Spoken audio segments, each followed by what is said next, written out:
Good morning, Kuhner country.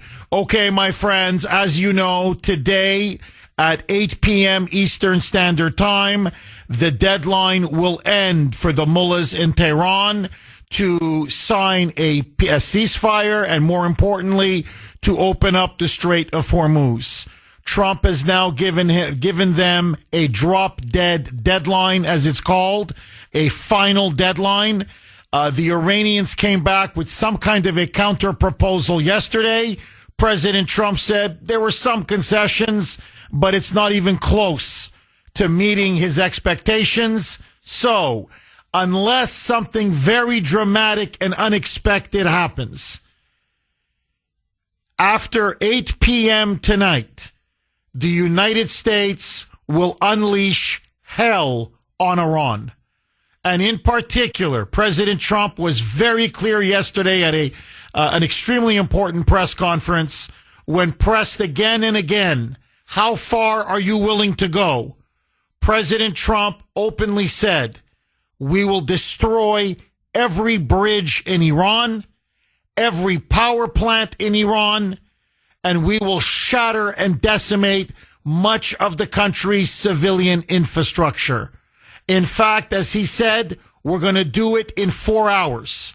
So apparently, when the deadline hits at 8 o'clock tonight, by midnight, he said Iran will be a dramatically different country.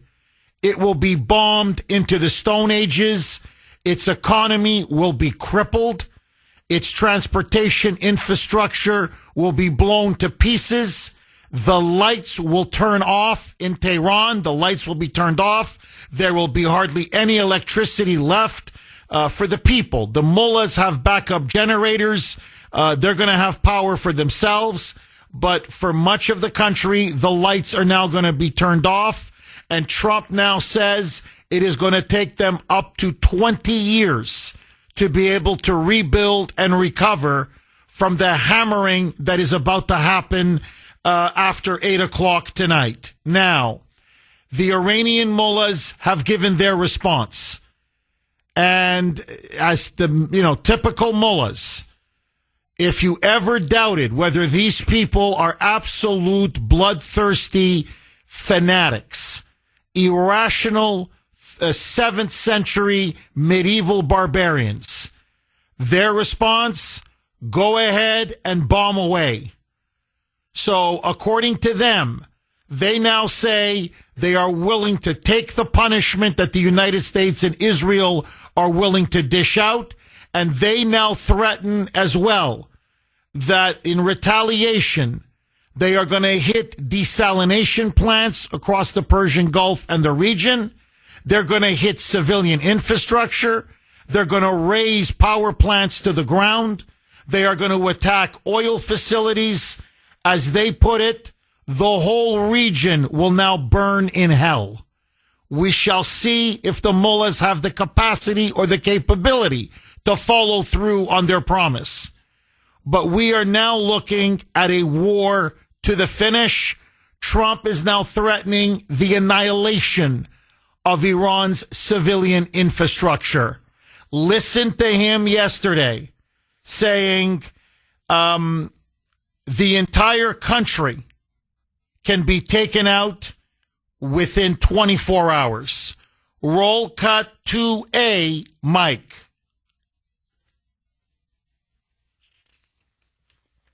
The entire country can be taken out in one night, and that night might be tomorrow night. So he's basically, he's telling them, I'm not playing around. You have still, what is it now, less than 24 hours, almost, 14 hours left to save your country, because by the time we're done, Iran's economy is going to be shattered. Its electric grid will be decimated, and there now risks a real possibility of a humanitarian crisis, a potential refugee crisis, and millions of migrants pouring across the border and into Europe and other places. Now, according to Trump, he was asked by a reporter. Yesterday, they had the traditional Easter Monday egg roll. Trump was asked point blank, are you thinking of giving them more time and pushing the deadline back? Listen now to Trump's response. He cannot be clearer. Roll cut 3, Mike. The deadline back a couple of times. Are you prepared to move the deadline back again? They've had plenty of time. In fact, they asked for 7 days. I said, I'm going to give you 10. But at the end of 10, all hell's going to break out if you don't get there. So basically, you couldn't hear a little bit because they're the kids and, there's noise in the background. But he said, look, they've had plenty of time. They asked for a 7-day extension. When I first threatened them, I gave them 10. In fact, he gave them 11 to be technical. And now he says all hell is going to break out. Listen now to Trump. This was at the news conference afterwards. The world is now bracing for this. This is going to be a massive escalation in the war. And now you can see what the media is trying to do. I warned everybody about this yesterday. The New York Times is pushing the idea hard. The Washington Post, CNN, MS Now, AP News, Reuters, the media now, they're trying to claim that by hitting civilian infrastructure, bridges and power plants, that these are quote-unquote war crimes. They're trying to set the president up as a war criminal. Listen now to reporters almost trying to egg him on. Are you going to hit hospitals?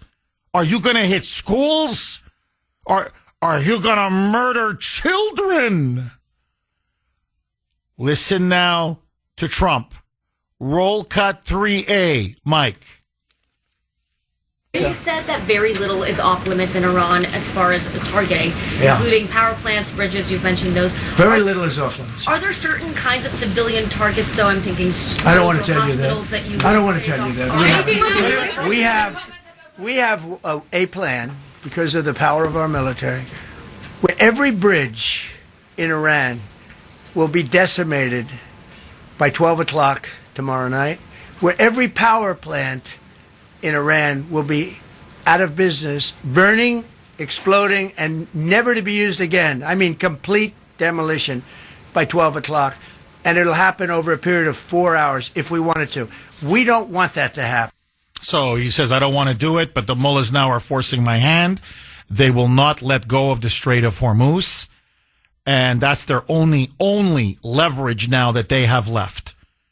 And Trump is saying, no, we're going to break their back. Enough is enough. This is going to be victory. And the mullahs are going to have to effectively surrender. If they don't, then Iran's economy and its electric grid and its civilian infrastructure will be smashed to 1,000 pieces. Now, my question to you, do you support this massive escalation? We are now entering the most critical period of the war. This is it right now. Over about the next 24 to 48 hours, the mullahs have spurned Trump's offer of any kind of a ceasefire. They are refusing to reopen the Strait of Hormuz, and they now are telling Trump, go ahead, you want to bomb the hell out of us? We welcome it, and then we will retaliate, and the whole region will burn in hell, according to the mullahs and the official statement that they released yesterday. 620 on the great WRKO, Jeff Kuhner, Boston's bulldozer. Okay, I want to play one more cut, and then I want to get your take. 617-266-6868. What is now very, very clear, okay, it's very clear. We saw it with the rescue of the 2nd Airman. And I'm going to get into that because Trump is right. Somebody leaked the fact that there was a 2nd Airman who was still deep behind enemy lines in Iranian territory while we were in the process of trying to rescue that person. And that leak was deliberate so that the Iranians would be tipped off and that they could find the airmen before we could. Naked treason. And putting the lives of not just that airman, but the hundreds of U.S. personnel, our fighters, in danger as we were desperately trying to, search and rescue that individual. And the media ran with that story. They deliberately ran with that story because they wanted the airmen caught. They wanted to tip off the Iranians. And so that airman would then be beaten, tortured, and paraded like a propaganda tool in front of the entire world just to humiliate Trump. We have now a treasonous media, and I'm choosing my words very carefully, that doesn't just want the United States to fail, doesn't just want Trump to fail, but actually wants Iran to win this war. And so, and this is what I mentioned this yesterday, and people were like, oh my God, how dare you float this idea, Jeff Kuhner? How dare you even mention war crimes? I'm like, have you been watching CNN? Do you not watch MS Now, NBC, CBS, ABC? New York Times, it's editorial after editorial. Washington Post, editorial after editorial. Opinion piece after opinion piece. It's now coming from the United Nations. It's now coming from the International Criminal Court. It's now coming out from the European Union. The left now, and led by the Democratic Party and their allies, their mouthpieces in the media, have made it very clear. They are trying to paint Trump as a war criminal who's now about to commit major war crimes. And they're going to look to this as the excuse, the hook, to impeach him should they win in November. That's not me floating it. That's not me. People are like, oh, Jeff, you're being vicious. Over what? Reporting what the left is plotting to do and what they're plotting to charge the president with? So what? I'm supposed to ignore reality? The president is supposed to ignore reality? Because I'm telling you, if the Democrats win in November, you mark my words, they will go after him as a war criminal. And because they want to not just knock him out of power and impeach him, but they want him behind bars, even hanging from a lamppost if they could. And so now they're trying to set up the most dangerous charge against any sitting president. Listen now, I could play you 1,000 cuts. I'm just going to play you one. This is Kim Dozier on CNN. Roll cut 19. Mike. Hegseth saying that no mercy, no quarter towards the forces, and also now talking about, there are International Criminal Court judgments against Russia for doing this in Ukraine. You can militarily, under the Geneva Conventions, hit some parts of the power grid if they're purely for military purposes. Right. But if you do it on an extended basis and you add in things like desalination plants, which is what Trump is threatening to do, that gets you straight into the territory of war crimes. The U.S. helped write the update of the Geneva Conventions after World War II to go against this kind of action. And they're salivating. They're salivating. Now, let me just make a couple of points. I'm a war skeptic. I said this is going to be a mess, and it was going to derail Trump's presidency. Okay, and I still stand behind that. But let me tell you right now, these are lying hypocrites in the media. They're disgusting. They're beyond disgusting. Let me get this straight. When Bill Clinton bombed an aspirin factory, if you remember that, in the 1990s, was that according to them, that was a war crime? Did the New York Times care? Did CNN care? When Bill Clinton bombed the biggest bridges in Belgrade, in Serbia, the capital of Serbia, during his Kosovo war, did CNN and the New York Times scream war crimes? Tell me, when George W. Bush, backed by Hillary Clinton, when she approved the authorization for the war in Iraq, when they smashed Iraq's civilian infrastructure to smithereens, did they yell war crime? When the dear leader, Barack Hussein Obama, 617-266-6868. So when Bill Clinton committed quote-unquote war crimes, according now to this new standard, where was the New York Times? Where was CNN? Nowhere. When George W. Bush did it, where was CNN? Where was the New York Times? Nowhere. When the dear leader, Barack Hussein Obama, bombed 7 countries. By the way, in the last 5 months of his presidency alone, he bombed 7 countries. And dropped 26,000 bombs. Actually, 26,472 if you want to be precise. Okay, just in the last 5 months of his presidency. And he obliterated bridges and power plants and desalination plants and civilian infrastructure and electric grids. Did CNN? Oh, they were entering war crimes territory. Did the New York Times say the Geneva Conventions? No. So suddenly now they're going for Trump's head as a war criminal. Now, I hope to God that if Trump does decide, and I'm telling you he will, barring a last minute, absolute capitulation on the part of Tehran, which I doubt is going to happen, he will follow through on this ultimatum. He now pretty much has no choice. He's told the whole world he's going to do it. And he says within 4 hours, Iran is going to be bombed back, as he put it, to the Stone Ages. It's going to be one of the most devastating bombardments in the history of war. I hope he does not hit desalination plants. I really do. I really do. Because that's drinking water.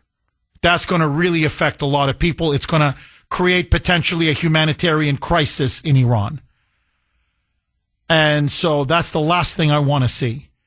But for the liberal media and for Democrats to now suddenly claim that what Trump is doing amounts to war crimes or violations of international law, are you kidding me?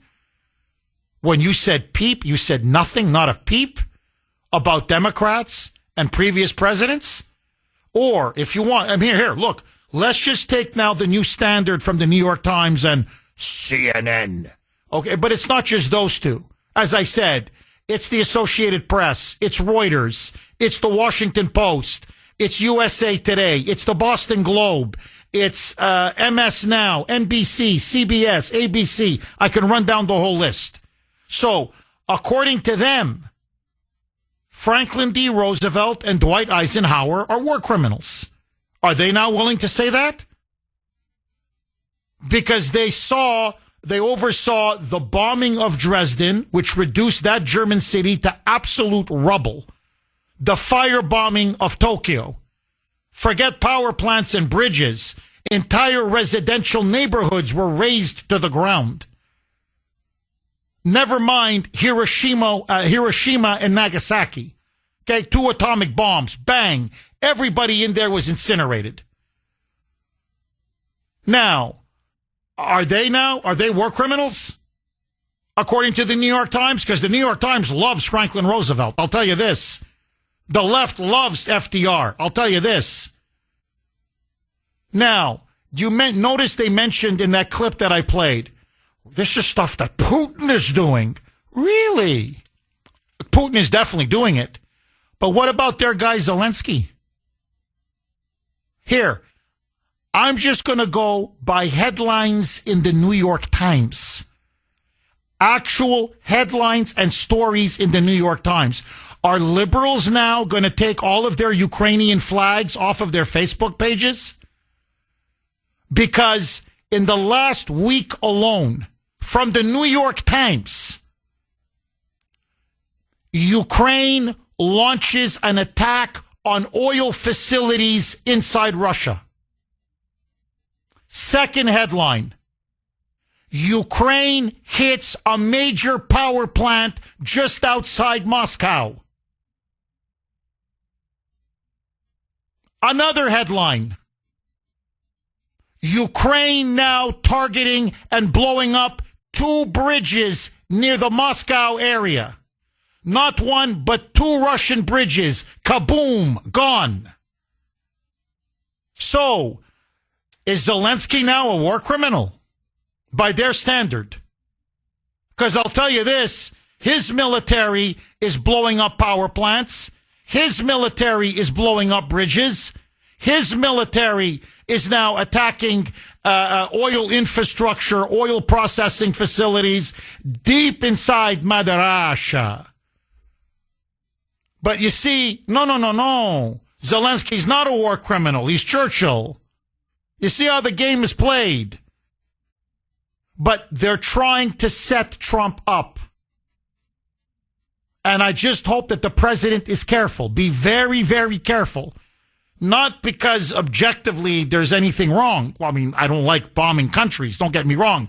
But what I'm saying is, it's not like he's doing anything different that marks a departure from, say, Joe Biden or Obama or George W. Bush or Clinton or George H.W. Bush or what the Ukrainians are doing or, frankly, what happens in most wars.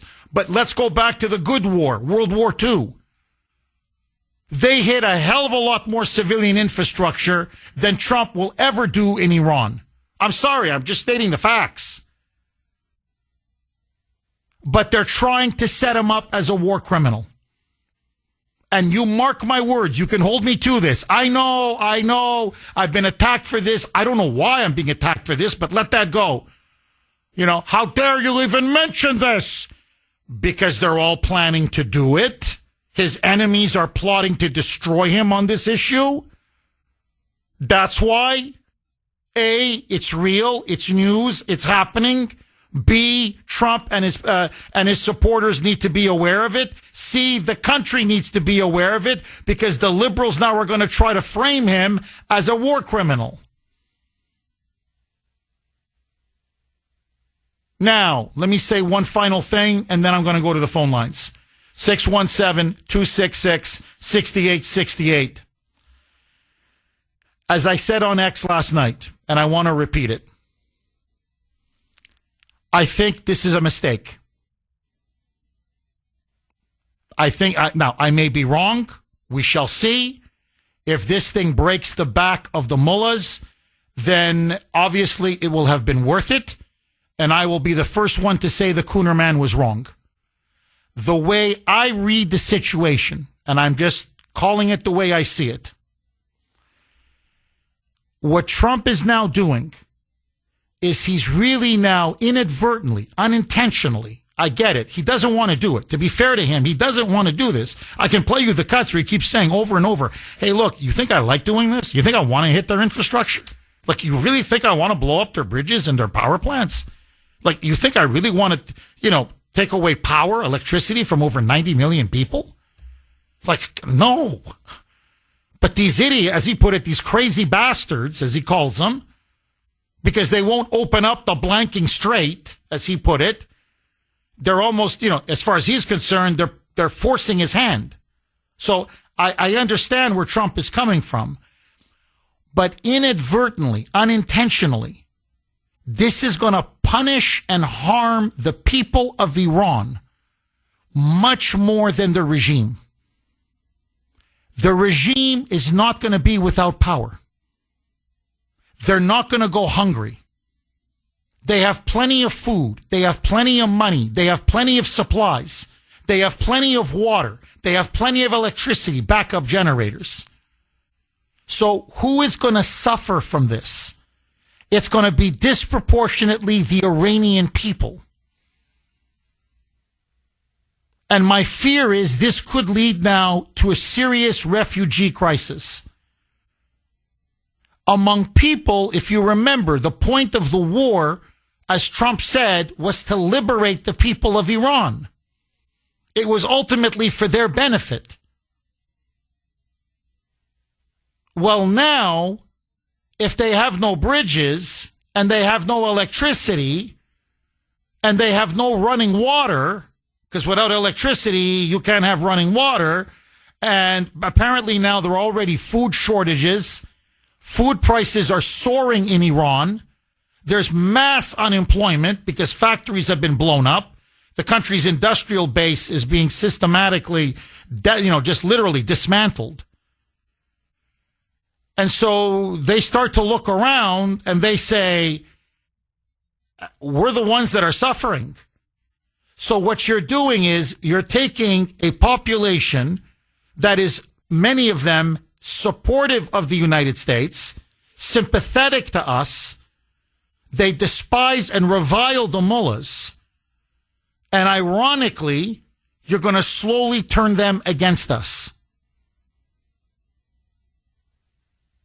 And to me, this is the wrong strategy at the wrong time. It is counterproductive. Again, that's just my honest opinion. And I believe if Trump is serious about what he's promising, in other words, he's not just, we'll blow up one bridge, see their reaction, or blow up one plant and see their reaction. Listen now to President Trump, because I think this is extremely important. He was at a press conference yesterday. Obviously, as I said, one of the most significant of his entire presidency. He knows it. He said it himself. And he was asked, look, do I want to destroy their infrastructure? Do you think I really want to do this? Roll cut 3C, Mike. Do I want to destroy their infrastructure? No. It will take them 100 years to rebuild. Right now, if we left today, it would take them 20 years to rebuild their country, and it would never be as good as it was. And the only way they're going to be able to rebuild their country is to utilize the genius of the United States of America. Now, this is a side issue I don't want to get into right now, but Trump did say yesterday that when the war ends, he wants to have America go into Iran and help rebuild that country. But that's a separate debate. But the point is, he's saying, look, we've already, 20 years, 15, 20 years is going to take for them to rebuild just from the current bombing campaign. By the time I'm done, after the deadline tonight at 8, it's going to be 50, 100 years, as he put it. So he's saying, no, I don't want to do that. And look, think about it, just rationally. Why would the Iranian people want to see their country set back 20, 50, 100 years? So he's saying, I'm doing what I have to do to finish this. I get it. But what I'm saying is, I don't know if the Iranian people, are our most powerful natural ally. They hate the mullahs. If bombs were raining on you, just think about it. You would start hating the country that's dropping the bombs. No matter how much you hate your own government. After a while, you'd say, hey, I don't know what to tell you. It's civilians are dying, obviously. But, we've got no work, no bridges, no power, soon no running water, food shortages. On and on it goes. My life is being literally immiserated. I may have to become a refugee. And all the while, the mullahs are still in power. So that's why I'm asking Trump, don't do it. It's not worth it. I'm telling you, don't do it. If I thought it would dislodge the mullahs, maybe. But it's not going to dislodge the mullahs. They're not going to comply. And they realize now that they just have to wait us out. By the way, oil now has hit $112 a barrel. $112 a barrel. Gas prices are going up. Inflation is going up. And now the oil infrastructure in the entire region is now being slowly degraded and destroyed. So it's going to be months and months before oil even begins to come down, even if the war ended today. So for many other reasons as well, but for these primarily, Mr. President, don't do it. That's my strong advice. Now, one last thing. Many of you are making this point, and you're a genius. I'm telling you, you're a genius. Jeff, what about what Joe Biden did, what our own CIA and government did with the Nord Stream pipeline?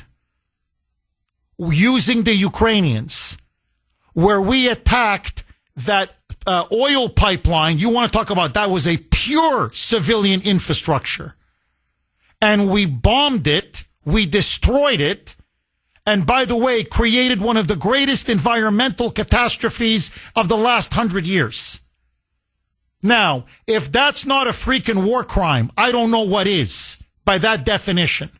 If that doesn't violate the Geneva Conventions, I don't know what does. Yet, did CNN and the New York Times and MS Now and the Washington Post and all these liberal Democrat hacks in the media, did they go out and condemn the bombing and destruction of the Nord Stream pipeline and say Biden now needs to be brought up on war crimes charges? And yet, hey, you phony, you frauds, you 6-1. So don't give me the whole Trump is a war criminal. Okay? I'm sorry. You have no moral or intellectual credibility on that issue. 617-266-6868. Agree, disagree. Let's go to Dave, our Western PA constitutionalist correspondent out in the Pittsburgh area. Thanks for holding, Dave, and welcome. Good morning, Jeff. Happy Easter Tuesday, my friend. Happy Easter, belated Easter to you and your family, Dave. What's on your mind, Thanks, buddy? Jeff. Good. My wife is recovering from knee replacement surgery, but they tried a lobotomy, but her brain was too small. I'm just kidding. But anyway, Jeff, I think speaking of small brains, I think the media needs a lobotomy. They need a full proctology, you know what, and they need something, Jeff, because they have no brain at all. Second of all, Jeff, who are these people on ABC that are all of a sudden experts on the Geneva Convention and the rules and laws of war, Jeff? If anybody, and I'm not making it about me, Jeff, would know about the Geneva Convention is moi, me and any veteran who served in the military honorably and humbly by the grace of God. Second of all, Jeff, it's funny the media's not calling the mullahs and the Ayatollahs war criminals when they whack their own people for protesting peacefully, Jeff. How come that's not it, huh? Why aren't they calling, what do you call it, Vladimir over there in Russia a war criminal, huh? I'm going to tell you it's a war criminal, Jeff. The liberal media, Jane Fonda, for helping out the enemy during Vietnam, and her husband, Tommy the Commie. And as far as I'm concerned, Ted Turner, too. Well, Dave, as usual, you make a really, really good point. And, the same media that is not criticizing Zelensky or the Ukrainian government for committing obvious war crimes. By the way, they just committed another one. I don't know if people heard this. There was a bombing of a Russian oil pipeline that goes into Hungary and into Serbia. And it's the Ukrainian government that just literally committed it because they want to cut off all Russian oil to Europe. Well, Hungary is a member of NATO. And the Hungarian government has now come out and said, hey, this was a war crime committed by the Ukrainian government. We know it was their intelligence services that were behind the bombing. It's created, by the way, an ecological disaster, but let that go.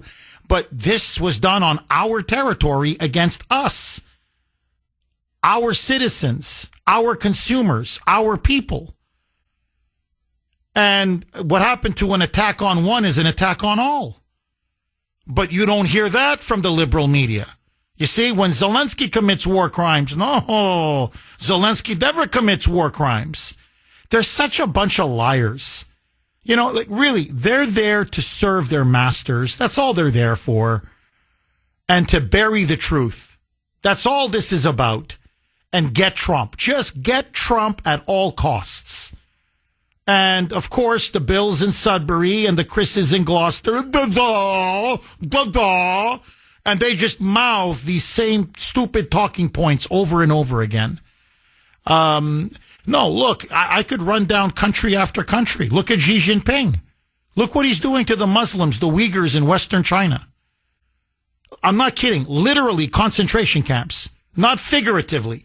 Really, concentration camps. These are crimes against humanity.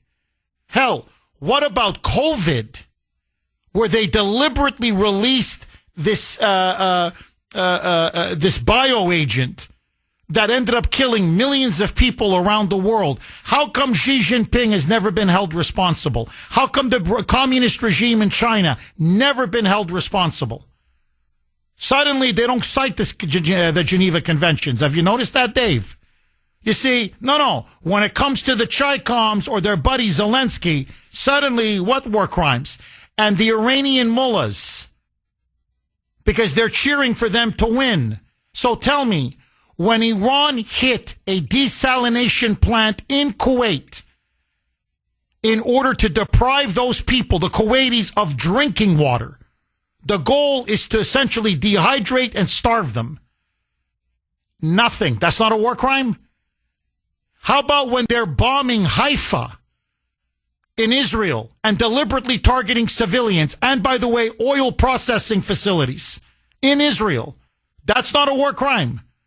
How about when they hit civilian infrastructure, apartment buildings, hotels, schools, oil processing, oil export hubs, power plants? You want to talk about power plants being hit? They hit them in Saudi Arabia. They hit them in Qatar. They hit them in the UAE. So when Iran is committing, quote, war crime after war crime after war crime in this war, suddenly they don't bring out professors from Georgetown.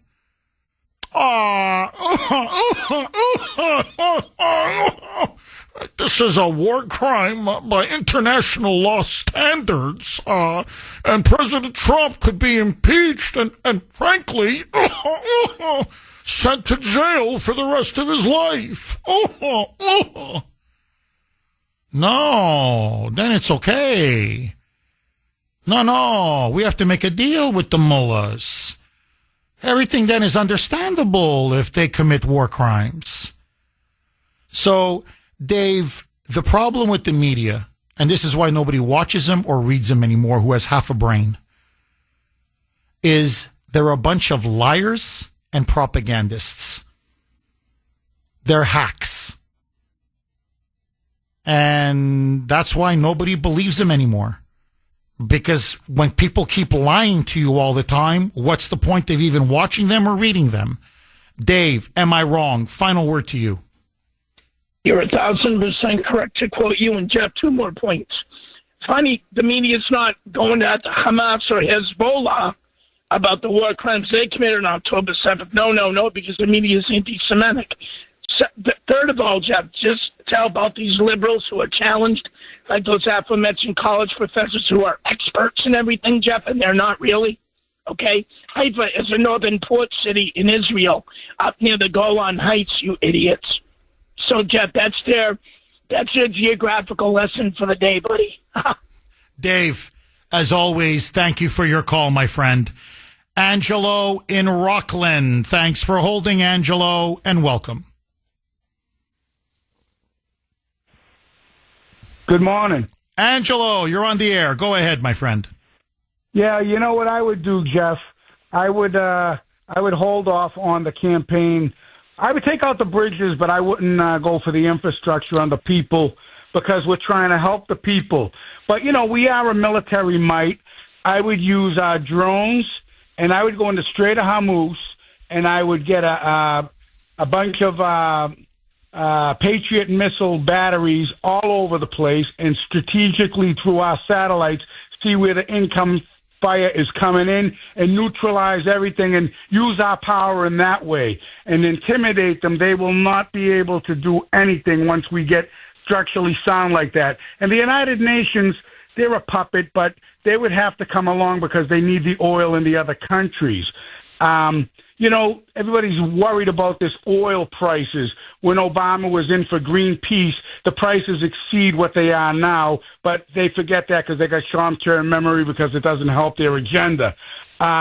Doge with Elon Musk, he did a hell of a job. All that surplus money, I would offset the gas prices till this all comes down. Instead of every American person getting $5,000, I would put that money in to offset the price of oil of $110 a barrel and keep everything neutralized so America can thrive and keep going. The Red Sox game, I'm just on all kinds of topics. if there isn't a stolen vote in Massachusetts with all those boos proving it for Wu and the governor, wow. Well, Angelo, I mean, I promise I will get into local state politics. To me, today is not the day, obviously, because of the big ultimatum. But you're right. Frankly, you're right on every count. And I mentioned this on X yesterday, just super quick. Michelle Wu, the mayor of Boston, and Governor Holden Healy, okay, Maura Healey, show ups the opening day, Red Sox opening day at Fenway Park. Over 35,000 fans. And they are booing, and I don't mean one or two, the whole freaking stadium is booing the hell out of both of them as they were, on the field prior to the game. And it just shows you how much the people of Massachusetts revile these two radical leftists. Okay, these two left-wing losers. So, to me, this is one of the biggest stories in Massachusetts. The media, you want to talk about covering up. The media is covering up this story, which should be one of the biggest stories in the entire state. The governor and the mayor show up, and all you hear is a sea of boo, boo, boo. I mean, they hate her. They hate both of them. I don't blame them. But no, that would mean the media doing its job, and the media doesn't want to do its job. Angelo, thank you for that call. Now, to your first point, I love it. I love it. Now, what I'm hoping for, I don't think this is happening, but what I'm hoping for is that this is one of the most brilliant feints in military history. That Trump has everybody looking now in one direction, which is the bridges, the power plants. And then he makes a decisive move in the other direction. In other words, blow up a couple of bridges, maybe hit a power plant or two. And then the mullahs think, oh my God, he's going to destroy the entire electric grid and much of our infrastructure, our transportation grid. And everybody focuses on that while he makes a big move to unblock the Strait of Hormuz. Because to me, that's the key. The key now is that all the mullahs have left. Their navy is gone. Their air force is gone. Their air defenses, for the most part, are finished. Their ballistic missile stockpile has been blown up and badly degraded. Their nuclear program has been obliterated. Their military has been systematically dismantled. Okay? By any objective measure, Iran has not just lost this war, it has been destroyed in this war. The only leverage they have left is the choke point over this key waterway, the Strait of Hormuz, that so much oil, natural gas, and fertilizer goes out to the world. You unblock the Strait of Hormuz and take that final card away from the Ayatollahs, it's over. I mean, really, it's over. It's over. It's over. Okay, short of dropping a freaking nuke on them, it's over. Done. Defeated. Signed, sealed, delivered. Victory by Donald Trump. So what I'm hoping is he using this as a feint, maybe blow up a bridge here, a bridge there, a power plant here, a power plant there. Everybody's focused on the interior while he sends in the Navy and really just cleans out that strait and opens up that waterway to the Persian Gulf nations and then to the entire world. If he can do that, in other words, take out all of Iran's coastal defenses, hammer every island that they have there, strategic island, take out all of their drones and drone factories they have nearby, in other words, and demine the entire strait. And, I mean, that's it. That's it. It's the knockout blow. And then leave it to the people, the Iranian people, to overthrow the mullahs when they're ready to overthrow the mullahs. But anyway, that's just me. 617-266-6868. Dan in New Hampshire. Thanks for holding, Dan, and welcome. You know, Jeff, I have to say, you're a military strategist. I absolutely 100% were thinking the very same thing while you were saying it. We don't need to take out the whole country and cause a humanitarian situation, which will overflow in the form of refugees all over the Middle East and the world. And then what happens is that the blame goes in a bigger way onto Trump. He absolutely loses the midterm because, unfortunately, Trump is between a rock and a hard place, and it's actually caused by the left of this country, by not supporting him and making everyone feel what's going to happen to him if he doesn't regain the midterms and his power base. Now, quite honestly, absolutely, you attacked the Straits of Hormuz. You hit everything, the islands, the whole 9 yards. You just decisively wipe that out, and as you say, make that little head fake, bomb some of the infrastructure, get them thinking that they're over there. It's just like a magician. Don't look at my left hand, look at my right hand. And quite honestly, to go one little step further, I think where NATO and Europe has basically really disappointed us, I think what's really very, very important is that we should have a world insurance policy for all of the ships and everything that sail through the Strait of Hormuz, sponsored and backed by the world that uses that strait. So in other words, the insurance is coming from everybody to guarantee that, hey, if there is a mishap, it's going to be covered. And instead of burdening the United States or one particular insurance company.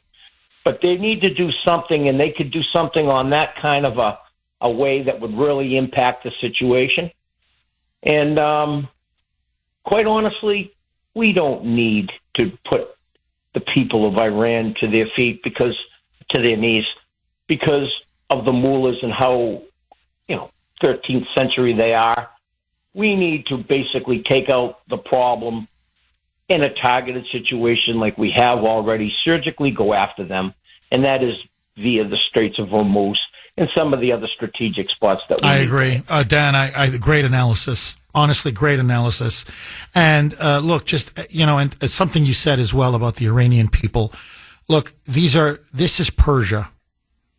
They're a very proud people. And by the way, very nice people. I'm not talking about the leadership, obviously. You don't get more evil than them. But, Americans have said this to me for years. Some of them go to, Iran for business or family. They go, you have no idea how wonderful and welcoming so many Iranians are to Americans. Okay, let me ask all of you, what do you make now? It is ultimatum day. President Trump now says he's not going to give the Ayatollahs or the mullah regime any more extensions. It will be tonight, 8 p.m. Eastern. If they do not open up or agree to open up the Strait of Hormuz, he says, quote, his words, we will take Iran out in one night. We will bomb them to the Stone Ages. Within 4 hours, according to Trump, so basically between 8 and midnight, he says every bridge, every power plant will be obliterated. A, do you believe Trump will actually do it?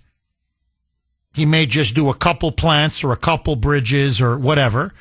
A. B, in other words, will he fulfill or follow through on his ultimatum?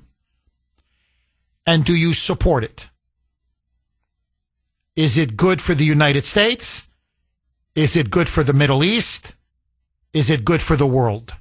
617-266-6868. CJ in Boston. Thanks for holding, CJ, and welcome. Anyone with an IQ of over 50 could understand that the mainstream media, coordinating with the Democratic Communist Party, attempt to label President Trump as a war criminal. This is a coordinated effort, and they will make the attempt to make that. Was Truman a war criminal when he killed over 200,000 Japanese and he dropped the bomb on Hiroshima and Nagasaki and killed over 42,000 children? No, he wasn't a war criminal. They made him out to be a hero because in doing so, he saved American lives. That's exactly what President Trump is doing here. He is saving American lives in the future. But the problem that he has as commander-in-chief is you never let your enemy know ahead of time what you plan to do. And that is what he's done here. His enemy is the mainstream media and the Democratic Communist parties and the liberals in this country who want to see him fail. Just as they began 10 years ago when he walked down that escalator. They had a man they knew they couldn't buy. That is why they hate this man so much. He's a man that cannot be bought, who stands up for his country. We see that with immigration. We saw that with the immigration, how he stopped immigration. But what do the Democrats want, along with the Democratic media? No, they want these illegals to come in and kill our citizens and rape our citizens and take advantage of the greatest country in the world. They're doing the same thing in Iran. And my hope is that he does bomb them back into the Stone Age. He does not relent. He continues there and secures the Strait of Hormuz. Jeff, whether you're in Iran or you're in Massachusetts or in California or in New York, you have people like Mandami.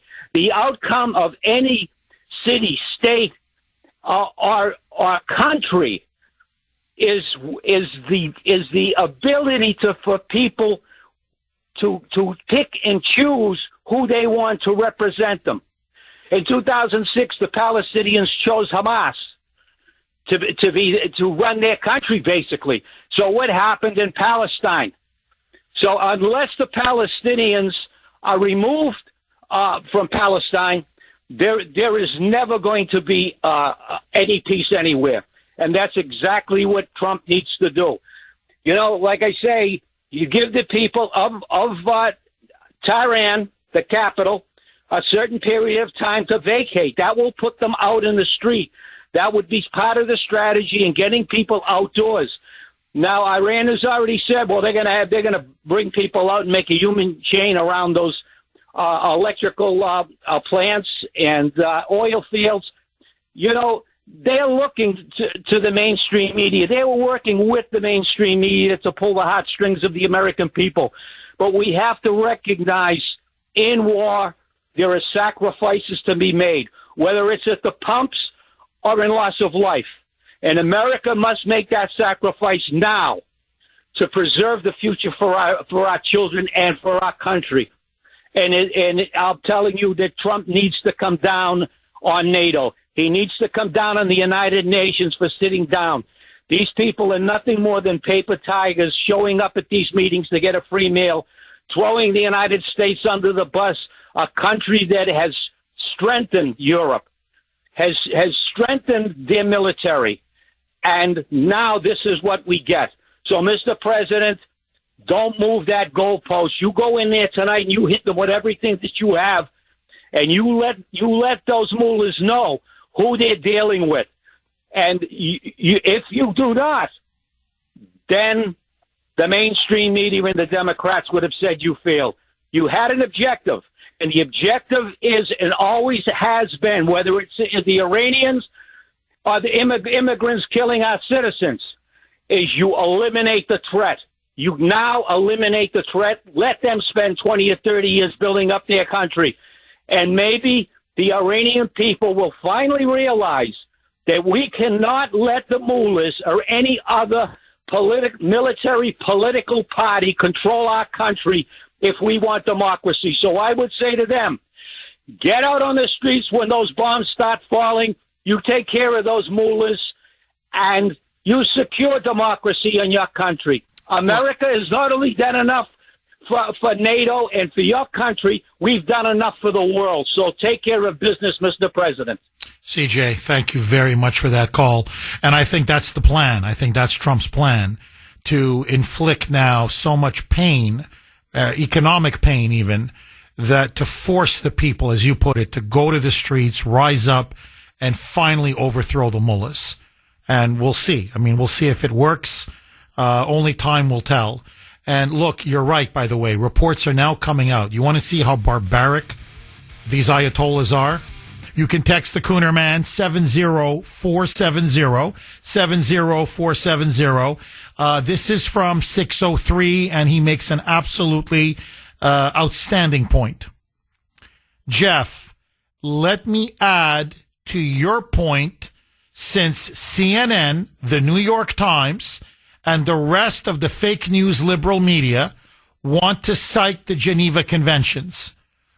Where were they when Joe Biden was violating the Geneva Conventions on medical examination by mandating a dangerous experimental injection on the American people? I'll tell you where they were. They were acting right alongside him, doing all they could to convince the public to take the jab.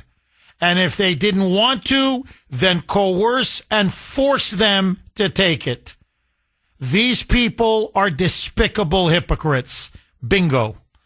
Bingo, my friend. And you're definitely IQ above 140. I'm telling you, you're a genius. When Joey tried to impose the vaccine mandate on everybody, you remember that? No job, no jab, no job. If you don't take the jab, you lose your job.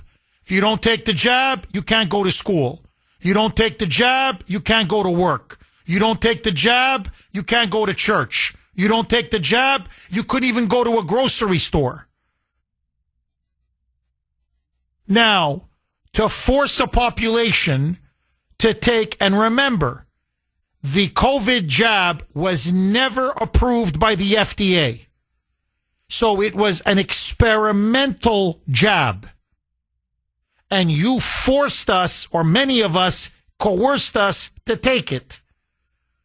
That's a violation of the Geneva Conventions, my friend. That was a crime against humanity. And Biden backed it, and Fauci backed it, and the entire corrupt media establishment backed it. And now, all of a sudden, you're lecturing Trump on being a war criminal? You phonies, you frauds, you. Seriously, you make me sick. Now, very quick. No matter what, okay? No matter what. And this is why I think the whole country and the whole world can sense it. Nothing will be the same after tonight. I mean, unless Trump calls it off or it's a real minor bombing campaign. Okay, but if it's anywhere close to what he's, publicly vowing to do, then it's clear the Middle East will never be the same, but the world itself will not be the same. Now, why? Because this is being ferociously opposed by the Europeans. And Trump now, by pushing forward in this war, looking now to deliver the decisive kill shot, the decisive blow, has now really exposed all of the cracks in NATO and the cracks in our alliance with Asian countries like Japan and South Korea. And Trump has now come out and really unmasked everything, saying, look, and he was asked about this repeatedly at the press conference yesterday. He said, look, I want to be very, very clear. I'm not happy with NATO. And we're seriously thinking now of pulling out of NATO. And so the liberal reporters right away say, well, aren't you then ceding leadership of the alliance to, say, Germany or Britain or France or whoever? And he said, isn't that maybe a potential danger down the road? And Trump says, no, it's not a danger. He goes, look, I went to NATO. I asked. I said, hey, do you guys want to help? I mean, it would be great if we help you out all the time. We've been helping you out for over 70 years. And he said, look, we didn't need them, but I asked them, aren't we friends? Aren't we allies? Don't we have each other's back? And they said no. Every single one of them, even Britain, they all said no. Listen now to Trump saying, let me tell you what's been exposed. And now there's no going back. NATO is a paper tiger. Without us, there is no NATO. Roll cut 5A, Mike. See, NATO is a paper tiger. Putin's not afraid of NATO. Putin's afraid of us, very afraid of us. And he's explained it to me a lot of times. I got to know him very well. I know him very well. NATO is a paper tiger. NATO is us. And when we needed them, we didn't need them, by the way. We didn't need them, obviously, because they haven't helped at all. Just the opposite. They've actually gone out of their way not to help.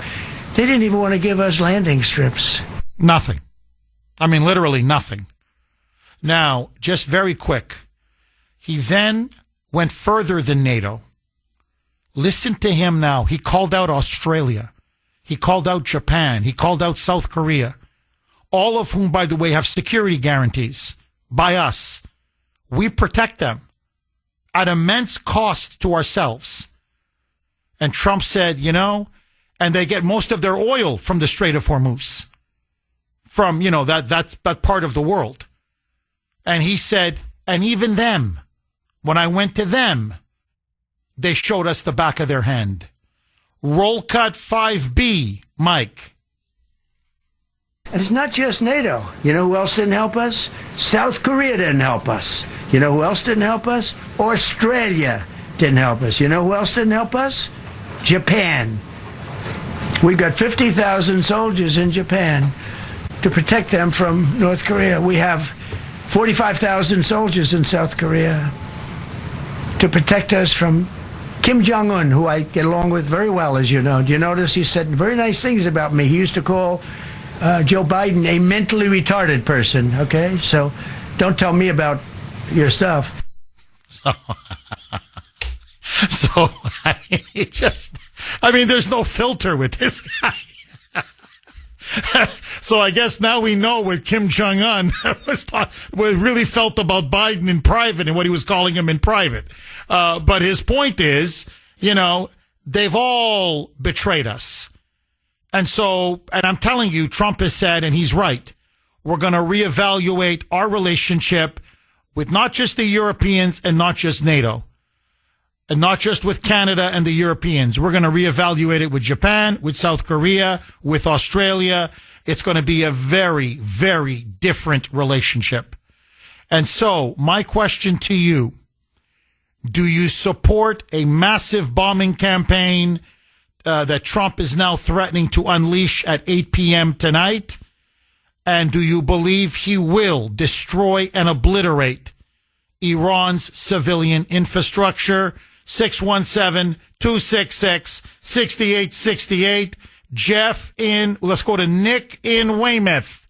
Thanks for holding, Nick, and welcome. Hey, how you doing, Jeff? Hey, let's back up a little bit and look at Iran's nuclear capabilities in terms of storage of low-grade to high-grade uranium. Does everybody forget Uranium-1? What was that all about? Sold it to Canada, and within 1 year, it became Rosatom in Russia. Rosatom has admittedly been giving uranium for many years, and still continues to do so to Iran. Iran supposedly has some of its own, but why they bring it in? Kazakhstan, another one of our pals, right, gives them uranium. So what I'm saying is Obama, oh, by the way, They tried, since we're not physicists, we understand it was low-grade uranium coming out of the United States. But we now have learned, of course, that low-grade uranium can be pressurized or through whatever physical process to become high-grade uranium. Otherwise, they wouldn't be giving it to them. They have a nuclear power plant that supplies 2% of their power needs in Iran. The rest is all natural gas, which they're loaded with. So what I'm saying is Obama isn't complicit in this crap. What I want to know is what did he get personally and his buddies get personally for allowing the Russians to supply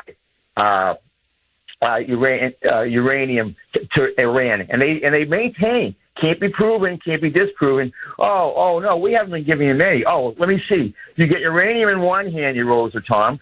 Uranium in your other hand, and now comes into the United States. Oh, I'm not sure. Maybe we're confused. Maybe we did give him some. Well, Obama is complicit in that crap. The other big thing about the Muslims is this. It will probably never happen. It needs a reformation. Great religions in the past in the world have had reformations. Oh, you're dead on about that. Christianity had a reformation. Judaism had a reformation. Great religions have. Islam has not. Okay, you need to hear this. So the media now is not just trying to paint and frame Trump as some kind of a war criminal here on Ultimatum Day, as he's about to potentially unleash hell on Iran because they refuse to unblock the Strait of Hormuz. They're now also claiming that his Easter Day message, if you remember to the Ayatollahs, I read it yesterday multiple times, where he used the F-bomb in one of his Truth Social posts, saying, open, the effing strait, you crazy bastards. In other words, what are you waiting for? I mean, you really want us to bomb you back to the Stone Ages? Are you that stupid? Are you that suicidal? Are you that fanatical? Well, now they're trying to claim, the media is, along with the Democrats, that Trump has gone, loco, that he's lost his mind, and that he is mentally impaired. I swear, I'm not making this up. That in other words, he's a la Joe Biden. That he's lost his marbles, and that maybe now it's time to invoke the 25th Amendment to remove him from office. And so at the news conference yesterday, Trump was asked, saying, how is your mental health? Because there are many critics, i.e. the media, the liberal media, who are saying, the way you threatened Iran and using that F-bomb, people are now saying mentally the elevator doesn't go to the top. You're unhinged. And because you're unhinged, maybe it's time to invoke the 25th and remove you from office entirely. Listen to Trump's response. Roll cut 10, Mike. Yesterday in your Truth Social, you called the Iranians crazy bastards. True. What is your response to critics who say that... I don't care about critics. What is your response to critics who say that it is your mental health that should perhaps be examined as this war continues? I haven't heard that. But if that's the case, you're going to have more people like me, because our country was being ripped off on trade, on everything, for many years until I came along. So basically, he's saying, look, I don't care about what the critics say, but there was a feeding frenzy in that room. You could feel the palpable hostility, the hatred for this man. I mean, they are gunning for his political throat. You can see that. And so now I want you to just stand back for a second. This is the same press corps. I'm talking almost the exact same individuals, whether it's for the BBC or CNN or MS Now or ABC, NBC, CBS or NPR or, PBS or, the New York Times, Washington Post. I mean, I don't have to name all of them. You know who they are. Who covered up Biden's mental decline. Who for nearly 4 years told us he's sharp as a whip. My God, I can't keep up with him. He's so physically, mentally fit and vibrant and healthy and bursting with energy. We in the press corps, we can't keep up with Joey. When in fact, it was literally the exact opposite. The guy was a mental vegetable. He spent half his days in Rehoboth Beach. His mind was wasting away, a shell of his former self, clearly suffering from dementia. And yet they covered up for him every single day, issue after issue, time and time and time again. And now, all of a sudden, Trump is the one who has to be removed under the 25th Amendment from these very same people? He's the one that's, got mental problems. I'm telling you, when I say you can't make it up, you can't make it up. And the chutzpah, the hypocrisy on these people. Now, listen to President Trump saying, I don't want to do this. But one of the criticisms he's getting is, well, last week you were just saying the war's going to be over in 2 weeks, maybe even in a few days, that the war is winding down. And now you're talking about a massive, massive escalation in the war. We're going to be bombing Iran back, as Trump put it, to the Stone Ages. And so they're trying to now claim you're erratic, you're volatile, you're unpredictable. In other words, as if he's, again, unhinged. You go from one extreme to another, one extreme to another.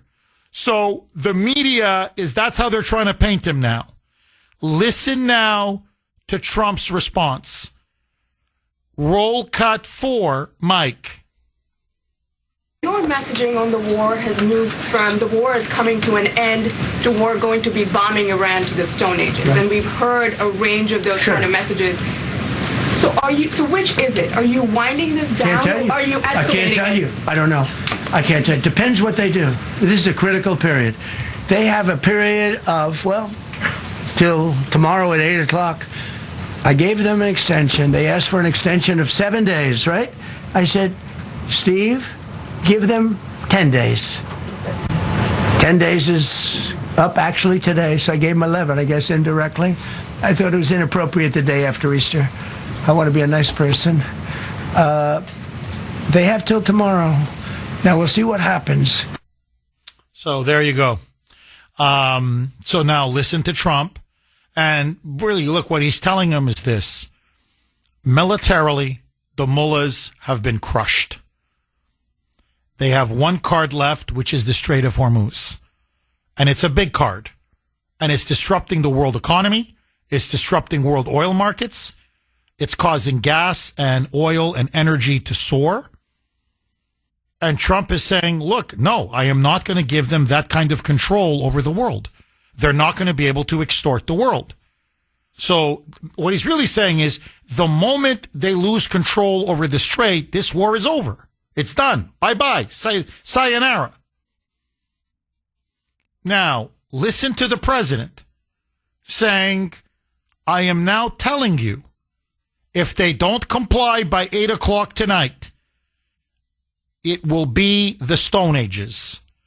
Roll cut 4A. Mike. I can tell you they're negotiating, we think, in good faith.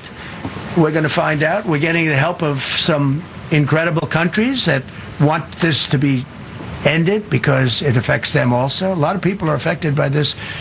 But we're giving them till tomorrow, 8 o'clock Eastern Time. And after that, they're going to have no bridges. They're going to have no power plants. Stone Ages, yeah. Stone Ages. So basically, we're going to bomb them to the Stone Ages. And so my question to you, it is the Kuhner Country poll question of the day, sponsored by Mario's. Mario's Quality Roofing, Siding, and Windows. What do you hope happens at the end of Obliteration Day? Okay, today, Ultimatum Day, Obliteration Day. That Iran capitulates? They cry uncle? Yes, we're unblocking the Strait of Hormuz. It's done. Or Iran is blown back to the Stone Age. What do you personally hope will happen after 8 o'clock tonight? Iran capitulates? Or Iran is blown back to the Stone Age? Personally, I hope they capitulate. I'm an A. So A, capitulates. B, Stone Age. I'm an A. That's me. I just want them to capitulate. And we end this thing. And essentially, Trump can now genuinely declare victory and come on home. But that's me. I want to hear from you. You can vote on our webpage, wrko.com/Kuhner, wrko.com/Kuhner, KUHN is in national ER. You can also vote via X. And yes, I was active on X again last night.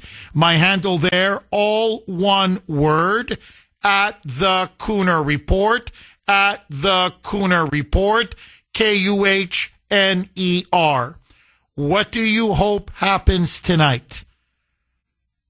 And do you support Trump now saying we will obliterate Iran and bomb the country back to the Stone Age? Agree, disagree?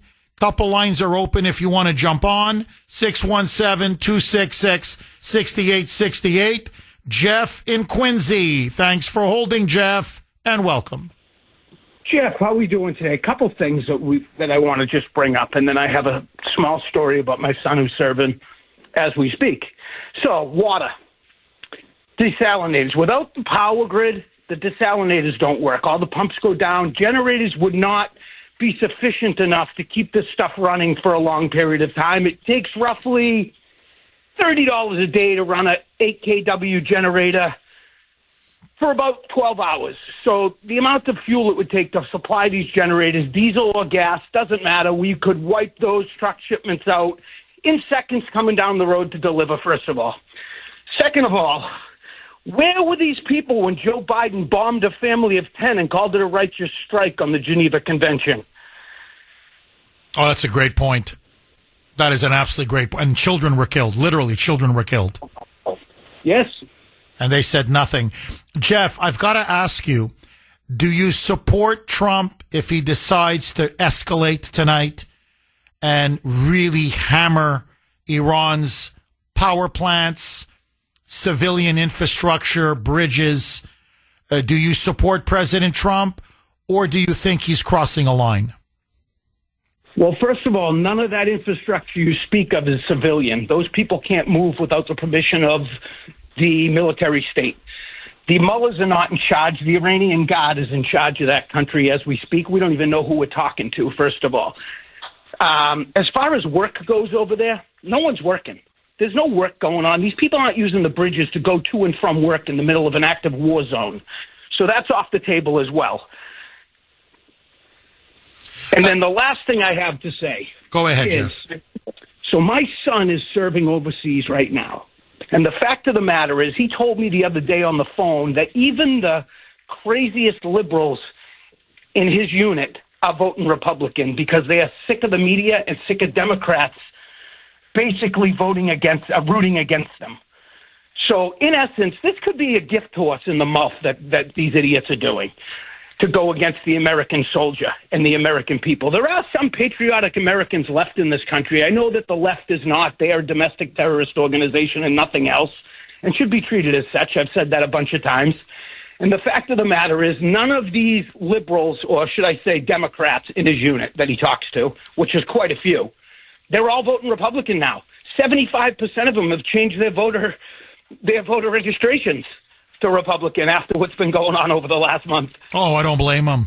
Jeff, look, just to further your point, I want to play you a cut, and I want to get your reaction. And by the way, please tell your son thank you for his service from the Kuhner man directly, and I'm going to be praying for him that he comes back safe and sound.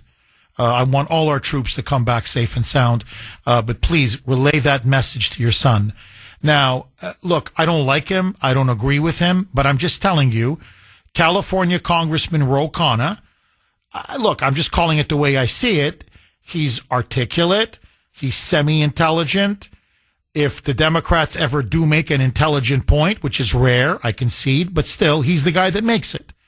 So what I'm saying is, if you're looking for, and I'm putting this in quotes, a serious, quote-unquote, respectable, quote-unquote, semi-intelligent Democrat, it's Ro Khanna. Okay, even Republicans on the other side say, well, of all the Democrats, he's one of the better ones. No question. You want to see how unhinged they have now become in the wake of this war? I want you to... Now, this is pretty much their smartest guy on their team.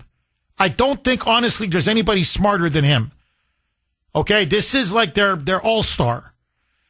He goes on CNN, and this is what he now says we need to do regarding Iran. Get ready, Jeff, because this is going to blow your mind. Roll cut 20. Mike. We need to end the war, and we can do it with three things. We need an immediate ceasefire, stop the bombing.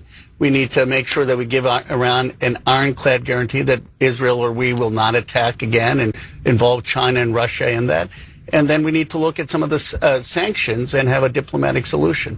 Where does the Strait of Hormuz fall into that, on that item list? Well, that's the only way, in my view, that we get the Strait of Hormuz open. If we don't give Iran a guarantee that they're going to be safe, they're going to think, well, Israel's saying they want to mow the lawn.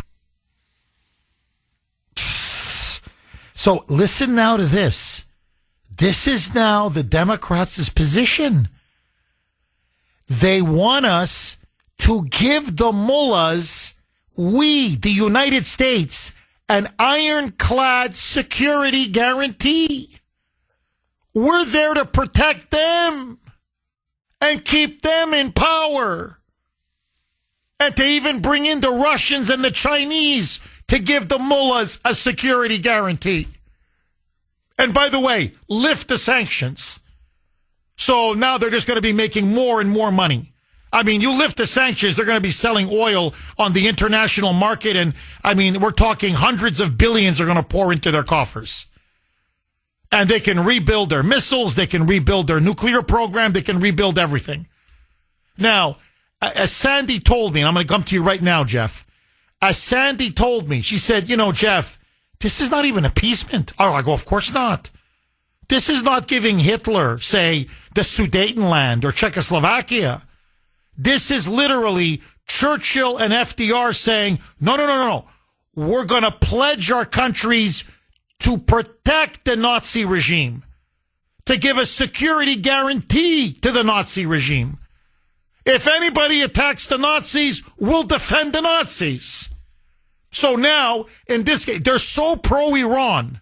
Listen to this. We're going to give a security guarantee that if anyone attacks the mullahs, we are going to send our men and women, your son, Jeff, to fight and die on behalf of the freaking Ayatollah and the Iranian Revolutionary Guard.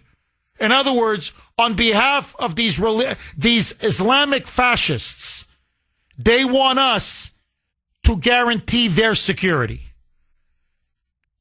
Ay, ay, ay. Ay, ay, ay. Jeff, your reaction. Action simple. That is not appeasement. That's called negotiating with terrorists, which we do not do.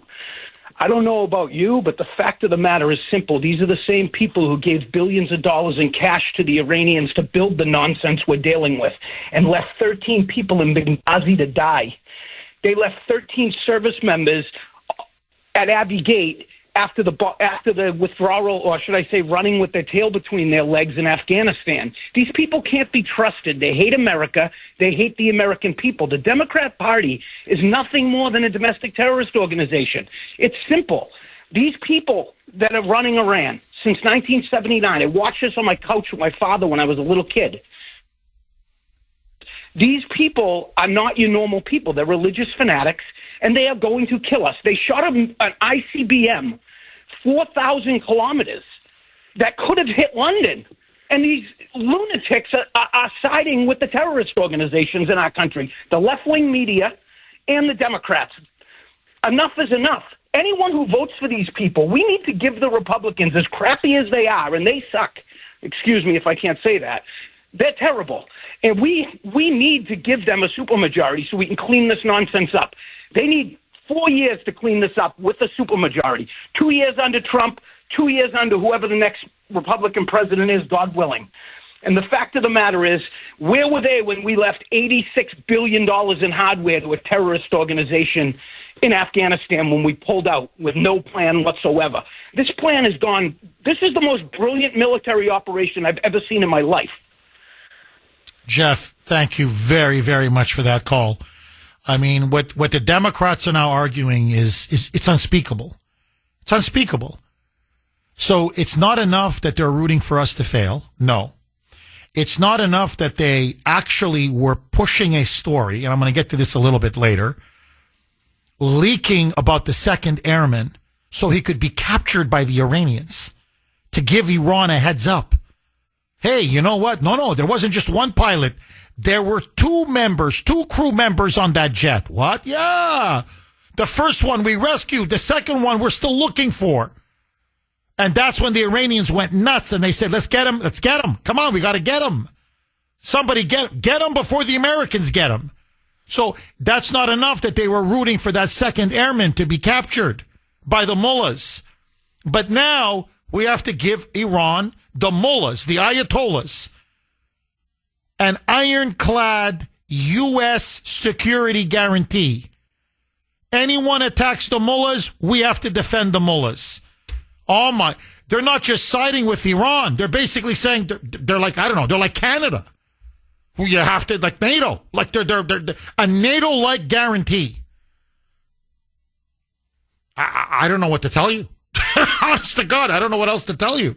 Sometimes you're just speechless. Their treason and their stupidity knows no bounds. Robert in Maine, thanks for holding, Robert, and welcome. Hi, Jeff. Thanks for taking my call, buddy. My pleasure, Robert. Listen, I tried calling earlier, but I had to take She Who Must Be Obeyed to work. But I wanted to call and let you know that just another point. This is typical of Trump's. Think about managing property in New York City with all those criminal unions and everything else.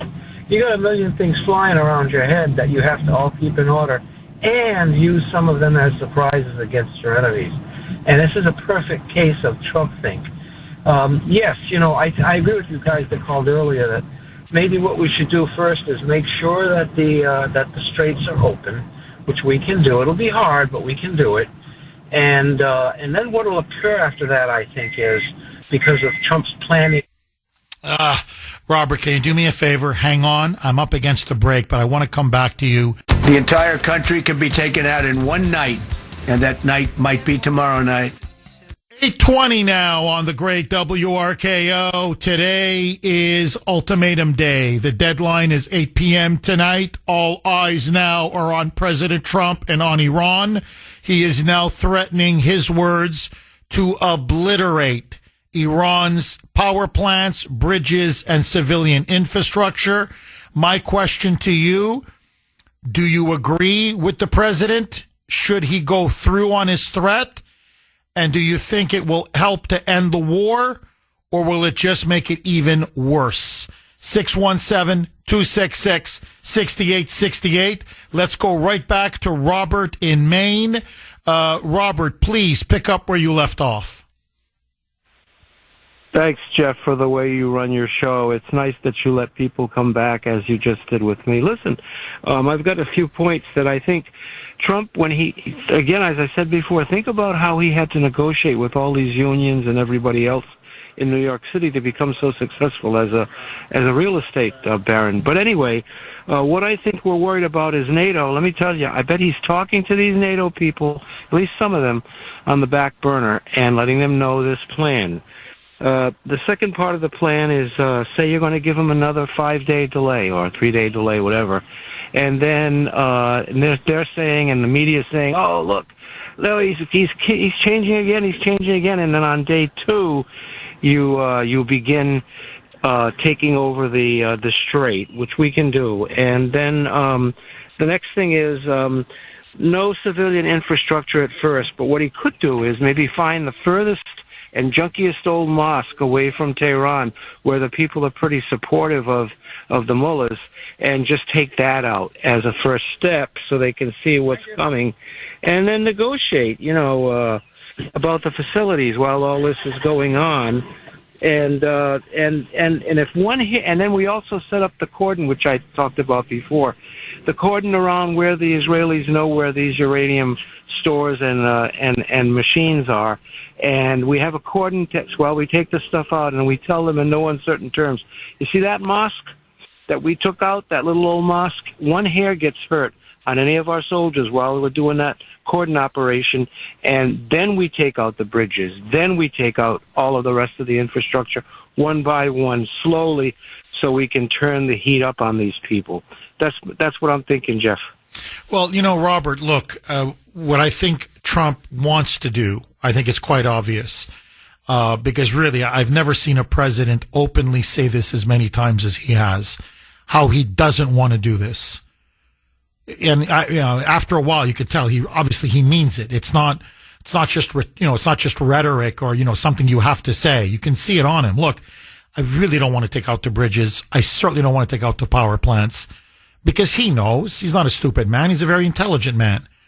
I'm going to be hurting many of the Iranian people are going to suffer, and those people don't deserve to suffer. They've suffered enough, 47 years, and many of them are on our side. He was really adamant on that point yesterday. He said, I know many Iranians secretly are hoping that we can overthrow the mullahs or so break them that they can then go to the streets and rise up and overthrow them. And he said, I don't want to take out their power plants. I know what it is to have not have electricity. These poor people, come on.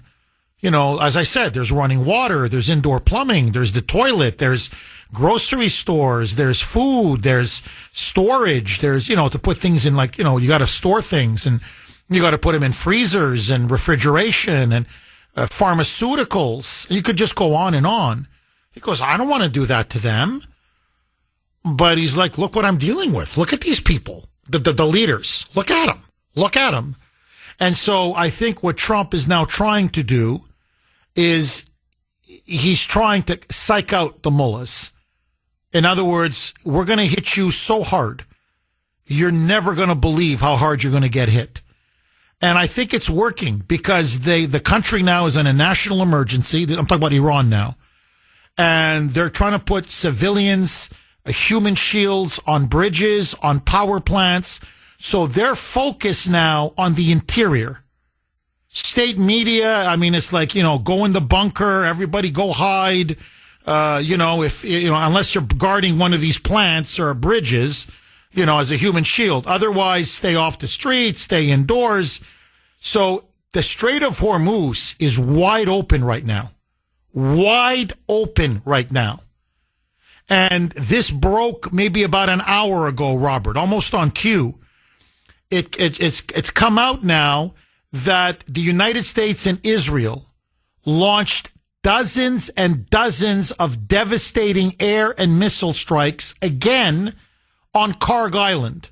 As you know, Karg Island is, not on the Strait of Hormuz, but it's, the key island on that chain in Strait of Hormuz, where the entire oil export hub of Iran is based. And it's a key island if they want to take the Strait of Hormuz. Well, now they have crushed and demolished, utterly destroyed every military installation, every military site on Karg Island. Meaning, I'm not saying they're going to do it, but meaning, if they wanted to send in special operations forces, the island is now potentially wide open. So if they're going to make a move on Hormuz, you would really soften it up by just pounding Karg, which is what they did last night. It was strike after strike, wave after wave.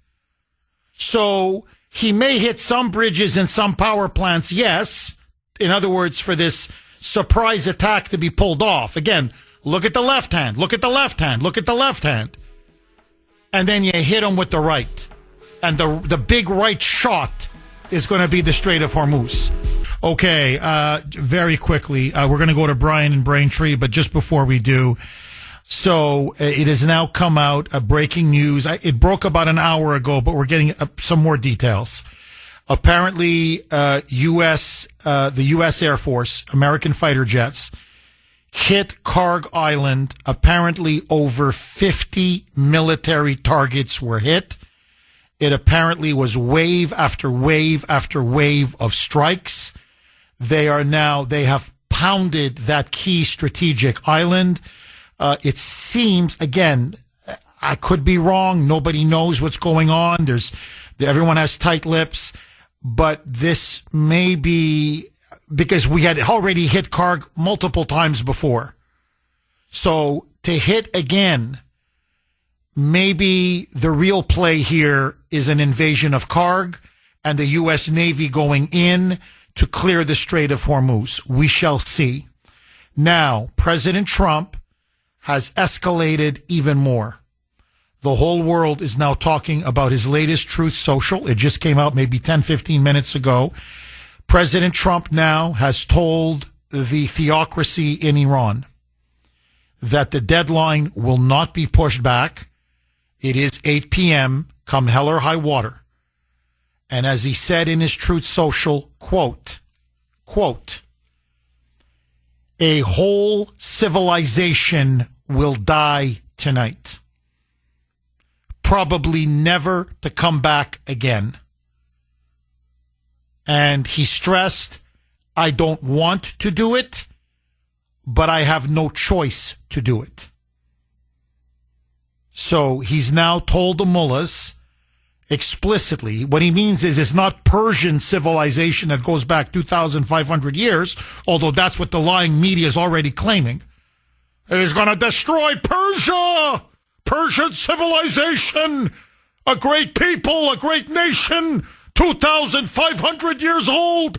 The man's a maniac! He's Hitler! Unhinged war criminal! No.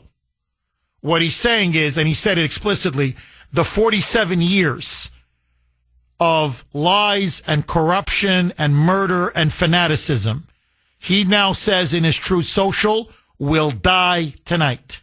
It will end tonight. So I don't know if that's a call for the people to rise up, or if it's a call for toppling or he's going to topple the regime, or what he has in store. But let me repeat it again. A whole civilization will die tonight. Probably never to come back again. So what he's now saying is tonight's bombing, campaign, its obliteration campaign, is an existential attack on the regime in Tehran. He's going now for the death blow. 617-266-6868 is the number.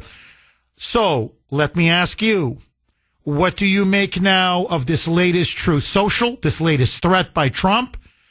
Do you agree with the strategy? And do you now believe that Trump will deliver the knockout punch? Do you support an all-out bombing campaign that will destroy Iran's civilian infrastructure and, as Trump put it, send them back to the Stone Age? Agree, disagree, or do you fear it may drive the Iranian people to oppose us and ironically help to strengthen and consolidate the regime in power? Are we going to lose Iran as we destroy the regime? 617-266-6868. Lines are loaded. Brian in Braintree. Thanks for holding, Brian, and welcome. Thank you, Jeff. I hope not, because the thing is that it's a death cult. The Mullahs are a death cult. The Democrats are a death cult. Even the media is a death cult. Okay, you cannot do it because it just hurts. It hurts the people. My view, and it's probably not a good view, is that I think they should send Mossad in and kill them all the mullahs. Okay, because it's not the people's fault; it's the mullahs' fault. And blowing up infrastructure they're not going to come to the table. They're a fanatic religious cult, and they will go get their 72 virgins. Okay, they will die on this hill, and so he's not going to convince them to come to the table because they're crazy people. Well, Brian, I was just thinking as you were talking, they're clearly a death cult. I mean, you can see that now. I mean, now you want to talk about lifting masks. What the leadership, whatever's left of the leadership. And remember, these are supposed to be the quote-unquote pragmatists in the regime. You know, we got rid of the Ayatollah. We got rid of the head of the Iranian Revolutionary Guard Corps. We got rid of, you know, like their Iranian spy chief. The craziest of the crazy, the most militant of the militants were decapitated, were knocked off in the early, weeks of the war. So these are supposedly the more pragmatic people. And they're like, it's, death to America, Allah, Allah, Allah. That's all they're yelling now. But as I was thinking, as you were saying, Brian, in their twisted Shiite radical theology, there's something perverse about this regime. It's almost like, in their view, maybe they think this is the end of days. This is the coming of the 12th Imam. This is the coming of, with the Shia Jesus, right? The Shia Christ, the apocalypse, the end of days. They always thought it was this nuclear exchange with Israel that would usher in this great ball of fire, and then the great ball of fire would bring about the Mahdi, as they call him, and this would lead to the triumph of a final world Muslim empire. I don't know if they're in their sick minds. They think Trump is going to nuke us. That this is part of the prophecy. And then, when he nukes us, then the whole region will go up in flames and the Jews will be killed as well, Israel, and we'll all be dead. But this now brings about the 12th Imam, the fulfillment now of Shiite prophecy. Because I'm looking at this and I'm like, Trump is 1,000% correct. You're going to have no bridges left. You won't have a single power plant. You're not going to have any power. Do you understand? Like, hello? No electricity, no energy. Now it looks like Carg Island is gone. You have nothing left. It's Berlin, 1945. By the way, even the Nazis by then said, we surrender, we surrender. Himmler wanted to, handed himself in. They were all now surrendering to the West. And it's like, no, bring on more, punish us more, punish us more. And so you have to ask yourself, like, what's going on here? And so maybe this is the ultimate now in the death cult. I don't know. We'll see. But, how the hell do you have people like this running a country? I mean, I don't know what else to tell you, really, honestly, Brian, because you're dead on. This is now an absolute death cult. So maybe we're almost underestimating how fanatical and crazy they are. I just can't believe there's not one freaking sane person that's willing to say, for the love of Allah, let's save our people from absolute disaster. Just open up the damn Strait of Hormuz. By the way, Trump has said the regime can stay in power. Trump has said we'll lift the sanctions. Now I'll play you the cut. Trump even said we'll help you rebuild your country, which I disagree with, but let that go. Okay, I don't want to talk about that now. He's even saying, no, we'll help you rebuild. Just no nuclear weapons, no ballistic missiles, no support for terrorism, and open up that freaking, as he would put it, that effing strait, that freaking strait. So he's like, I don't know how much more reasonable and accommodating I can be. And they're like, bring it on. Bring it on. The more of us you kill, the better. Brian, thank you so much for that call. 617-266-6868. Okay. I have to ask you. Trump now says a whole civilization will die tonight. Do you agree with him? Do you think this is the end of the mullahs once and for all? Because he means obviously an Islamist civilization, not Persia or Persian civilization. We are now less than 12 hours away from Trump's ultimate ultimatum, Obliteration Day deadline. So here is now the absolute latest. I just want to give you the absolute latest and then go right back to the phone lines. Iran now, the mullahs, the theocracy, has rejected U.S. peace proposals. They say they will not unblock the Strait of Hormuz under any conditions whatsoever. And they're telling Trump, you want to bomb us? Go ahead. Bomb us to the Stone Age. Hit us with your best shot. Fuel prices in the wake now of Trump's ultimatum are surging all over the world. Crude is now, crude oil is at $115 a barrel. It closed last night at 110. It is now up 115. People now expect it will hit 120, 125 over the next day or two. This is going to send gas prices at the pump soaring. On top of that, the United Nations has warned that Trump's threats to target Iran's bridges and power plants could constitute war crimes if they are carried out, which to me, as I told you, it's horse crap. It's a garbage argument. But the UN, you could tell now, the left, the globalists are trying to set up Trump as a war criminal. Now, President Trump, and this is it right here, 38 minutes ago, issued now his most grim and dire warning to Iran to date. Let me read to you what he wrote. Quote, this was on Truth Social. A whole civilization will die tonight, never to be brought back again. I don't want that to happen, but it probably will. He then spends the next couple of lines saying, you apparently, you have less radical people, more pragmatic people now supposedly in charge in Tehran.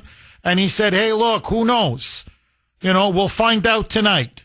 Maybe something wonderful will happen, meaning they'll come to their senses. But then Trump ends with this. We will find out tonight. One of the most important moments in the long and complex history of the world. 47 years of extortion, corruption, and death will finally end. God bless the great people of Iran. Now, this is how I read the Truth Social. You tell me if, first of all, it's very powerful. And I just want you to know that it's not just here in America, around the world, everybody's talking about this. This is the biggest story in the world. The only thing I can think of that comes close is the Cuban Missile Crisis in terms of the world's attention and the world's media. All eyes are now fixed on Trump and Iran and what he will do at 8 p.m. This is now how I read the situation. And you tell me you can agree or disagree. I'm just giving you my honest opinion. Trump is basically now saying to the mullahs, we're toppling you.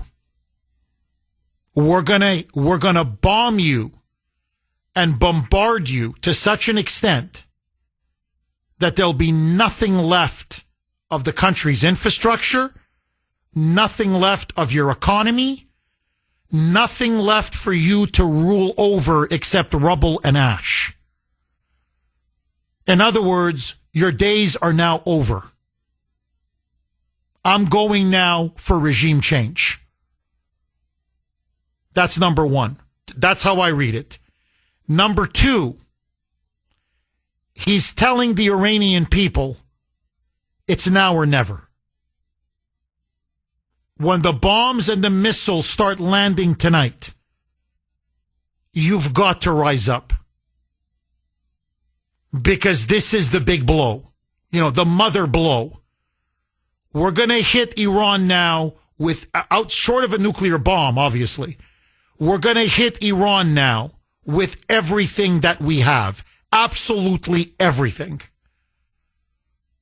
So if you don't take to the streets, basically, I don't know what else to tell you. This is your moment.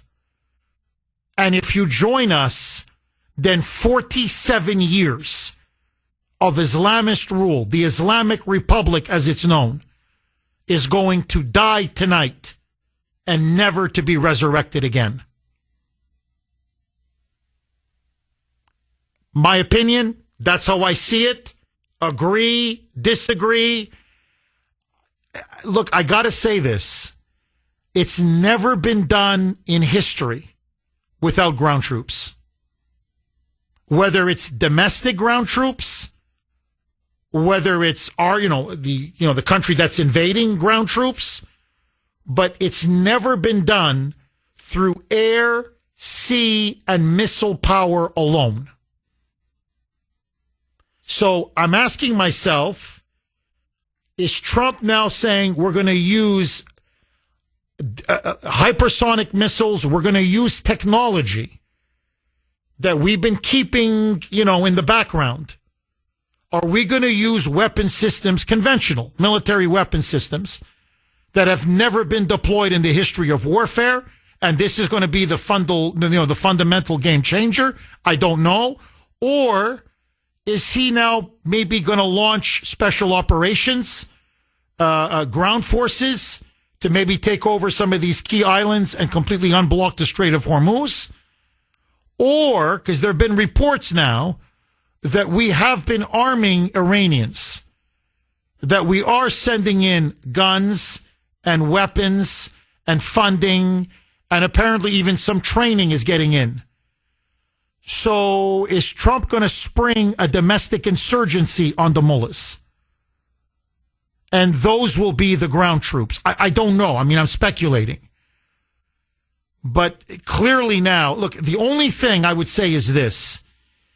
You've set now expectations extremely high.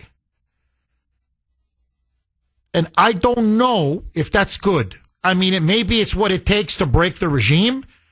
And he's saying that's what I need to do to inspire the Iranian people to go to the streets. In other words, I got to promise the moon to get the moon. So maybe that's his calculation or thinking, and he may turn out to be vindicated. We shall see. All I'm saying is you've set the bar now extremely high. And anything less than that, no matter how remarkable and impressive, may seem like a loss or a failure. Say the mullahs survive. That in itself will be considered a victory for them. So let me just read it one more time, okay? And then I want to go right to the phones. So I've given you, this is how I read it. Maybe I'm overreading it. Maybe I'm misreading it. I'm just giving you my 2 cents worth. A whole civilization will die tonight, never to be brought back again. I don't want that to happen. Basically, that's where I think he's saying I'm going to blow up the civilian infrastructure. But it probably will. And then I don't want to read to you. It's 3-4 lines, but basically he's saying that there are less radicalized minds. Maybe they'll prevail. Maybe something revolutionary, wonderful can happen. Meaning, the mullahs will wake up. Whoever's running Iran now will come to their senses. He says in caps, "Who knows?" ? So he's almost like, I'm giving peace, a ceasefire, one last chance. If there's anybody sane there, now is the time to rear your head. And then he ends with this. We will find out tonight one of the most important moments in the long and complex history of the world. 47 years of extortion, corruption, and death will finally end. He's clearly saying now, the mullahs will be gone. Their regime will be gone after tonight. And then normally, if he does, and he always says, God bless America or God bless the American people. That's how he always or usually ends his Truth Socials. But this to me is very revealing. He ends with, God bless, and this is important, the great people of Iran. It's almost as if he's saying to them, he's appealing to their Persian pride, to their Persian civilizational nationalism. You are a great people. Not just may God bless you, but to me, I read it as wink, wink. Let's do it together. And you can take your country back. Rise up.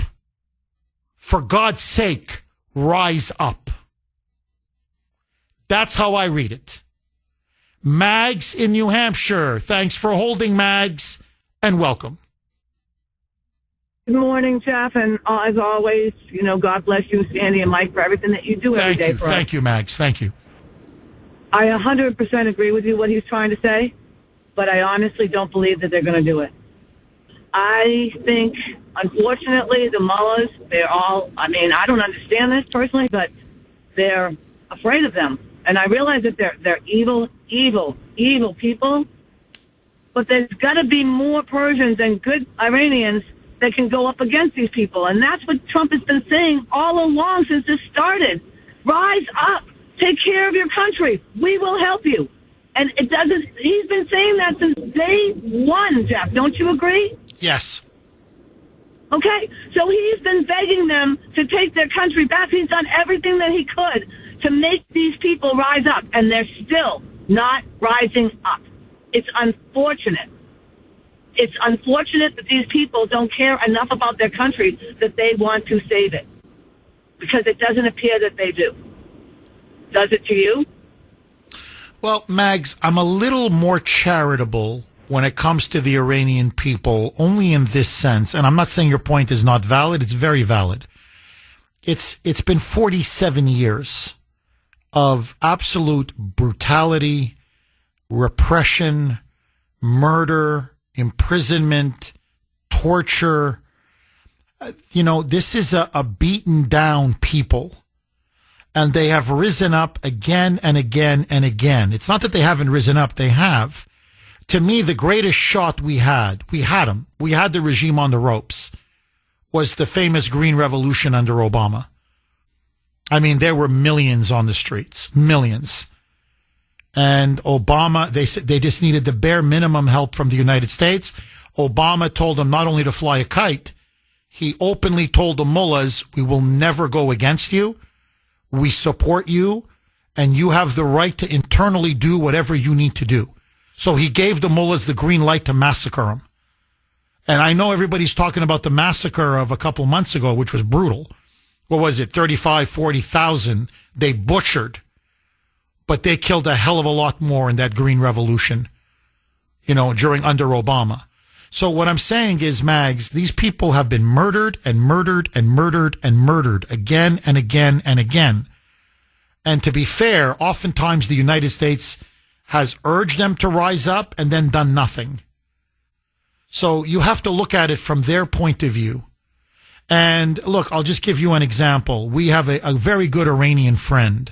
She's a lovely woman, hates the regime with every fiber in her being. She escaped from Iran. And she said, you don't understand. I feel torn by this war. The poor woman hasn't slept in over a month. I mean, she looks exhausted, stressed out of her mind. I think she's going to get a nervous breakdown. She says, look, I left Iran, but my siblings didn't. Why?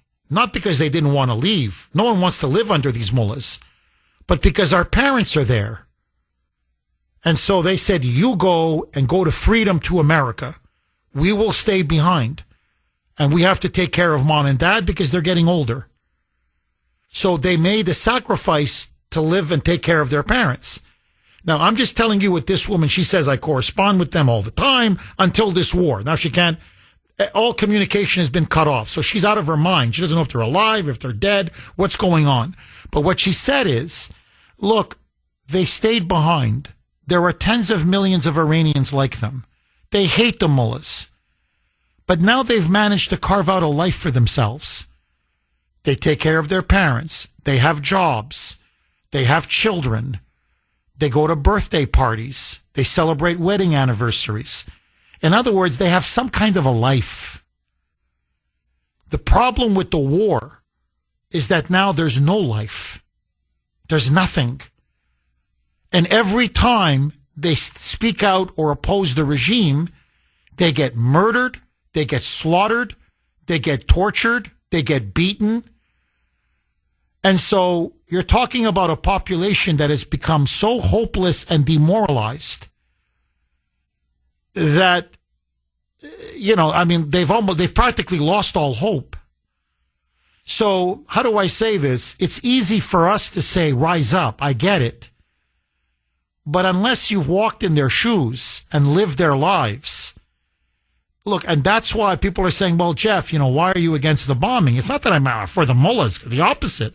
I want them to fall. But these people have suffered enough. They've suffered enough. And so, from Trump's, lips to God's ears, I truly hope the regime falls tonight. God willing. But look, I don't know what I would do if I was in Iran. If I had a wife, if I had children, if I had parents, and they rely on me, I'm the breadwinner, I'm the provider, I'm the only one. And people say there are no jobs. That's not true. I mean, the economy is very bad. But no, people are still working. It's getting worse by the day, but still, people are still working. So what I'm saying is, if I've got family members that are counting on me, I go out on the streets and rise up, and they put a bullet between my eyes. Who takes care of my mother? Who takes care of my father? Who takes care of my wife? Who takes care of my kids? So what I'm saying is, I can understand it from their point of view. They rose up 2 months ago? And everybody said, the whole world said, rise up, and they rose. And what happened? They were defenseless, they were unarmed. And it was butchery. It was a bloodbath. And by the way, the media didn't scream war crimes. The UN didn't scream war crimes. I didn't see CNN or the New York Times saying Geneva Conventions. Notice, they said nothing about that massacre by the mullahs. 40,000 innocent Iranians peacefully protesting on the streets. And they got mowed down like sheep. So I don't want to hear liberals call this show and talk to me about Trump being a war criminal. Okay? Because you're an idiot. You have no idea what you're talking about. But I'm just saying, what an ordinary Iranian would say, yeah, we rose up 2 months ago and what happened? They're all dead. So you want me to do the same now? Well, Trump's going to bomb. Yeah, I don't know. I don't know if the bombing's going to work. I don't know if this is a trap. By the way, the internet is cut off in Iran. Everything they're getting information is from state media. So I'll tell you how the state media, and I'm going to come right back to you, Mags. I'll tell you how the state media is going to spin this. When Trump writes a whole civilization will die tonight, you know what the mullahs are going to say on state TV? That Trump wants to destroy Persia. That 2,500 years of Persian civilization will be destroyed and die tonight, never to come back. So they're going to try to brainwash people into thinking Trump is against Iran, Iranian culture, Iranian heritage, Iranian history, everything that's great about Persia. So what I'm saying is, don't forget, they're fighting an information propaganda war. So that the only difference is I'm just more charitable. If I were in their shoes, I don't know what I would do. And if we're all honest, I don't think we would know either. But that's me. Mags, final opinion, a final word to you. Go ahead. I appreciate all that explanation, Jeff, 100%. And I get what you're saying 100% also. And I feel bad for the Iranian people. I've called your show for 10 years. You know that I have a heart. But I'm also to the point where now the mullahs aren't going away. And unless we can guarantee that we're going to just get them, I don't know what else to do. I don't know what to say or get behind, because I agree with Trump that this has been a problem for 47 years and that there's something we should do. But I'm also saying now, you're right. I feel bad for the Iranian people. So it's a difficult thing to say, but I got to tell you, I honestly feel that I would rise up to protect my country, and I think that you know that about me. Oh, you would. So no matter what, I would rise up to protect my country. I know you would. No, Mags, look, if you're in Iran, you would be, and I say this with the utmost respect, obviously, that I have for you, and admiration, you would be one of the 40,000 dead. You would have risen up, not now, you would have risen up months ago. And you would have been one of those brave, courageous protesters on the streets. And that's why you have I told you, my highest respect.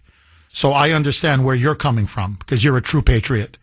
And if you were born and raised in Iran, you'd be a great Iranian patriot, as you're a great American patriot. So, Mags, I hear you loud and clear. Mags, thank you very, very much for that call. We are watching, we're living through history right now. We're watching history in the making. We're living through history in the making. And after tonight, the world will never be the same again.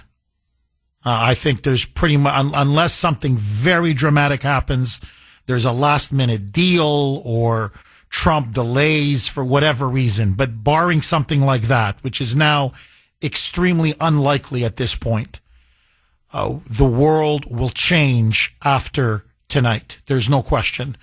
And I just want to read this from Rick. Rick is a friend of mine, and he texted me this on my personal phone. And please, you got to hear this, because no truer words have been spoken after that conversation with Mags and what these poor Iranian people have been living through for 47 years and the kind of decision now they're going to have to make tonight on what to do.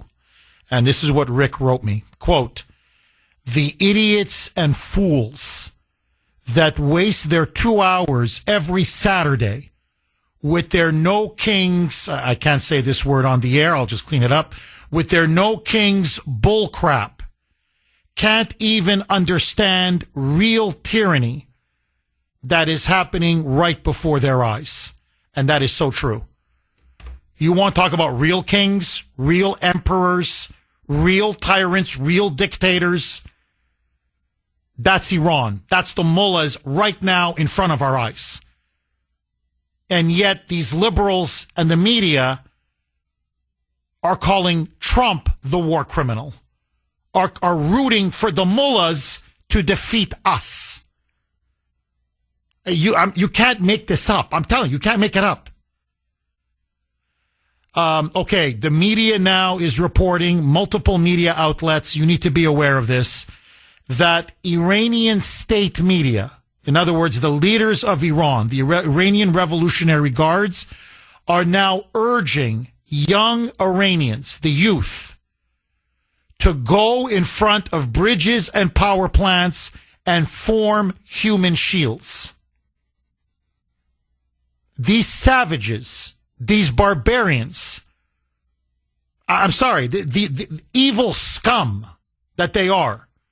Notice, why don't you send your rear end over to one of these power plants? Tough guy. No. You want to send someone else's son or daughter to go and form a human shield and get destroyed by a missile or a bomb, so they can die for quote unquote Allah.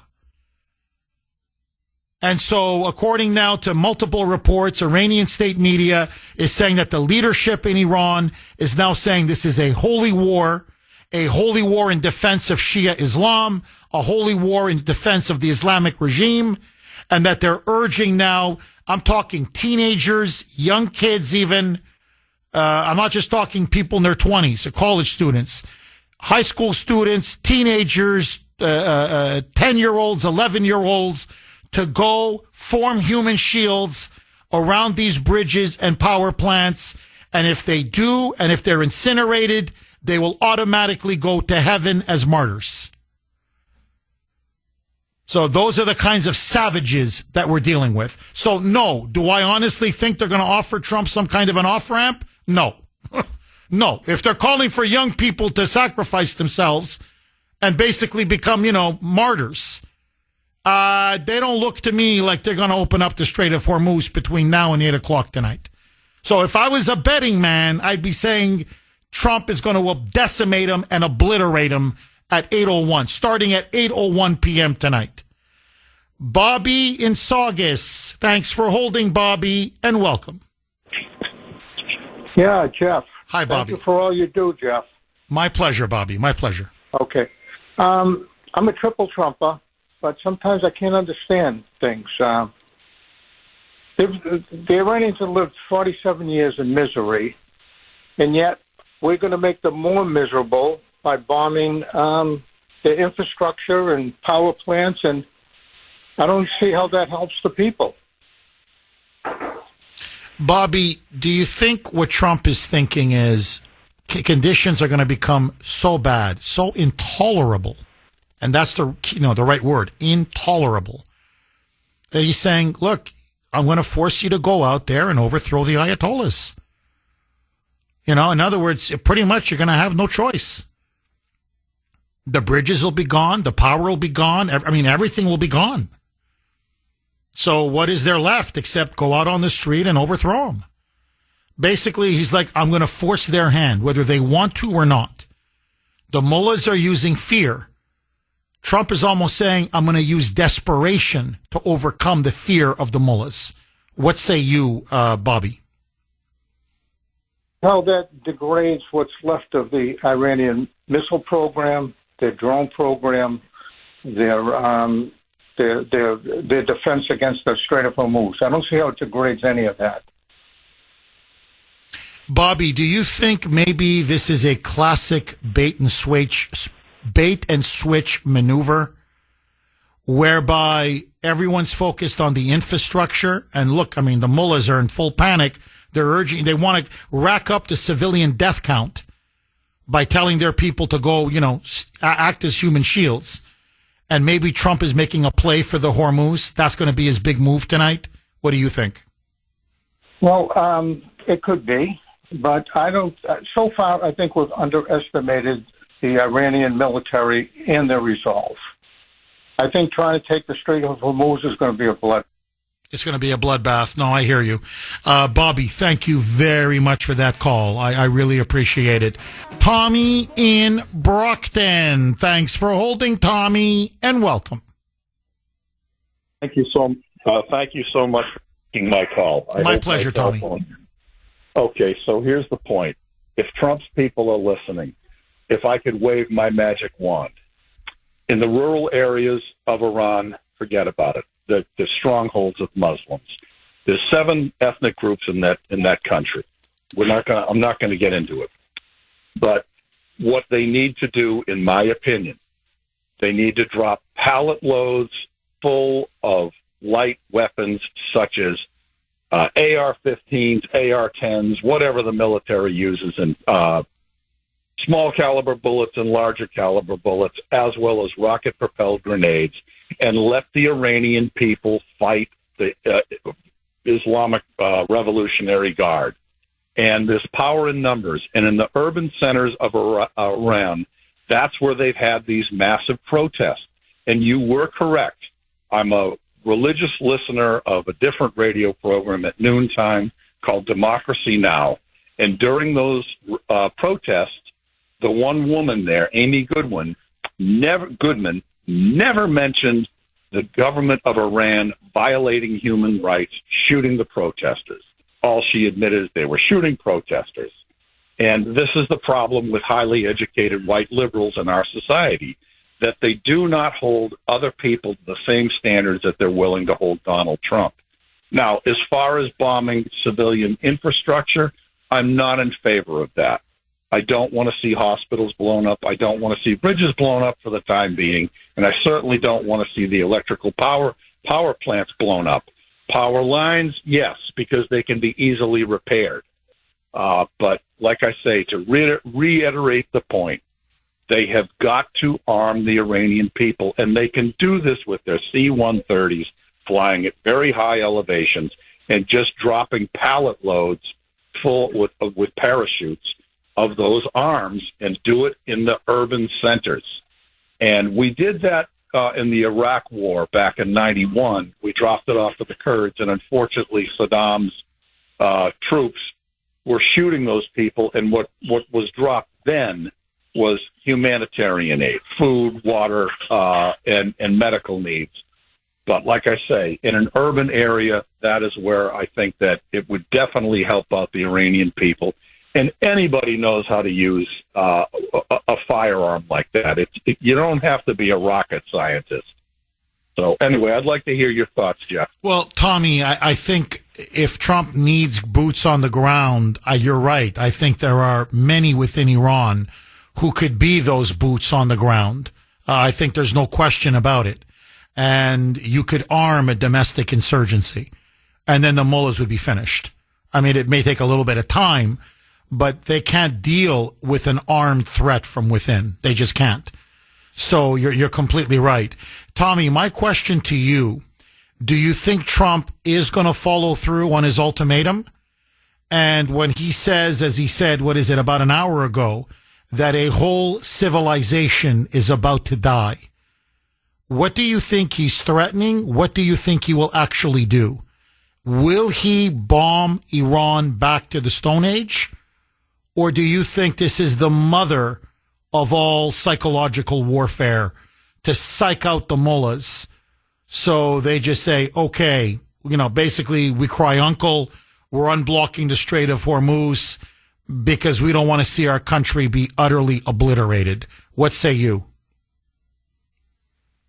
I would say that I cannot predict what is in Donald Trump's mind. I know he's a guy that looks at the world very differently than a lot of people, and I do think he looks at the world through America having superiority and realizing that we've had a problem with Iran for 47 years. But I would say one thing. Thank God in our country we have the right to keep and bear arms. And I look at what's going on in England and over in that country. Someday I hope you get Tommy Robinson as a guest on your program, because in England now, you can, if you say something bad about Islam on your Facebook page, you can be arrested for that. But getting back to President Trump, I don't know what's on his mind. He's got very intelligent people behind him, and I'm not going to complain about the gas prices. I know we have to suffer some pain for a little while, and we were told during the Biden administration when gas hit $5 a gallon, we were told then by people in the media that, well, in order for us to allow democracy to survive in Ukraine, we have to bite the bullet. Well, for the Iranian people and for the Iranian government not to have nuclear weapons, we have to make a sacrifice. And if I hear anybody, if any one of your callers calling up saying, well, Donald Trump isn't doing exactly what he told me to do, the timing was perfect for Israel and the United States to go in and bomb the piss out of that country, because you had millions of Iranians fed up with the regime. And you are correct. In 2009, Barack Obama did nothing for the Green Revolution, and he sent the green light to the mullahs. You know what? Slaughter these malcontents. Anyway, Jeff, I've taken up enough of your time. Thank you. And thank you. Thank you, Tommy. As always, a really good call. Okay, Tommy says he hopes that Trump doesn't take out the electric grid, the power plants, the bridges. He says don't do it. It's just going to alienate the Iranian people, make their life even more miserable. Arm them. Send in light arms and, AK-47s, whatever it may be. Fund it, arm it, train them. It won't take much in terms of training. And let them start shooting on the Iranian Revolutionary Guard Corps. And this is how you will topple the Ayatollahs. 617-266-6868. Agree, disagree. Andy in Halifax. Thanks for holding, Andy, and welcome.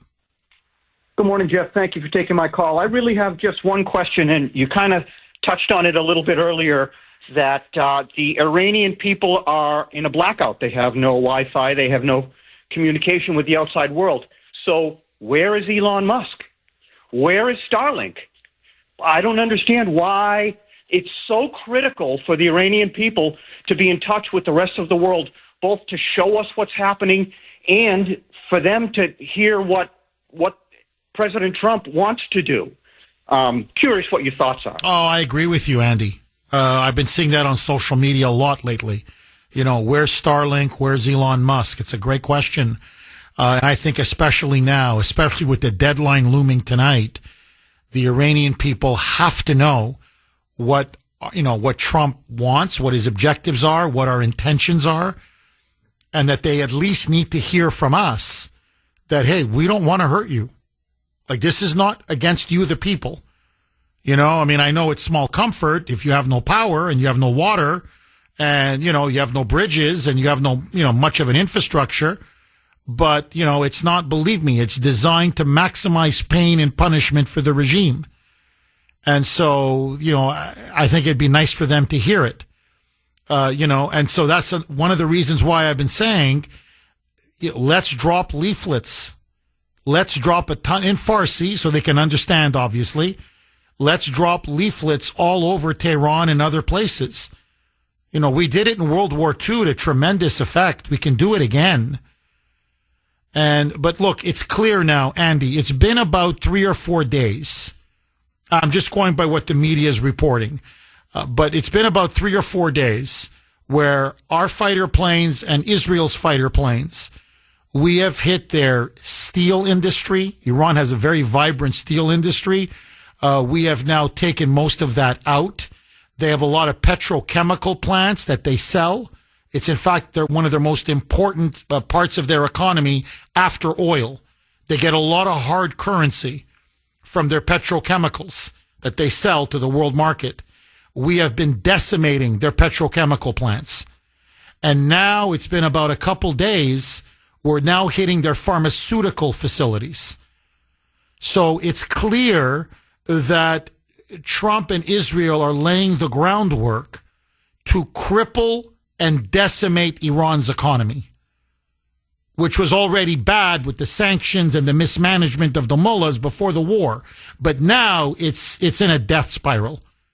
And so they want to utterly cripple the economy and thereby, hamper Iran's ability to wage war, to produce anything, but also to make people realize there's nothing left. I mean, you know, in other words, let's just take it to the streets. There's nothing left. And the longer the mullahs stay in power, there's going to be nothing left of Iranian society, Iranian economy, our entire infrastructure. That, you know, basically you have, you know, it's, to me, the closest analogy is not the Nazis, it's the Imperial Japanese.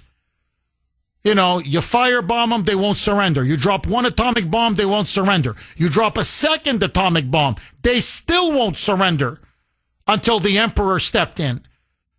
In other words, it may take the Ayatollah to step in. We'll see.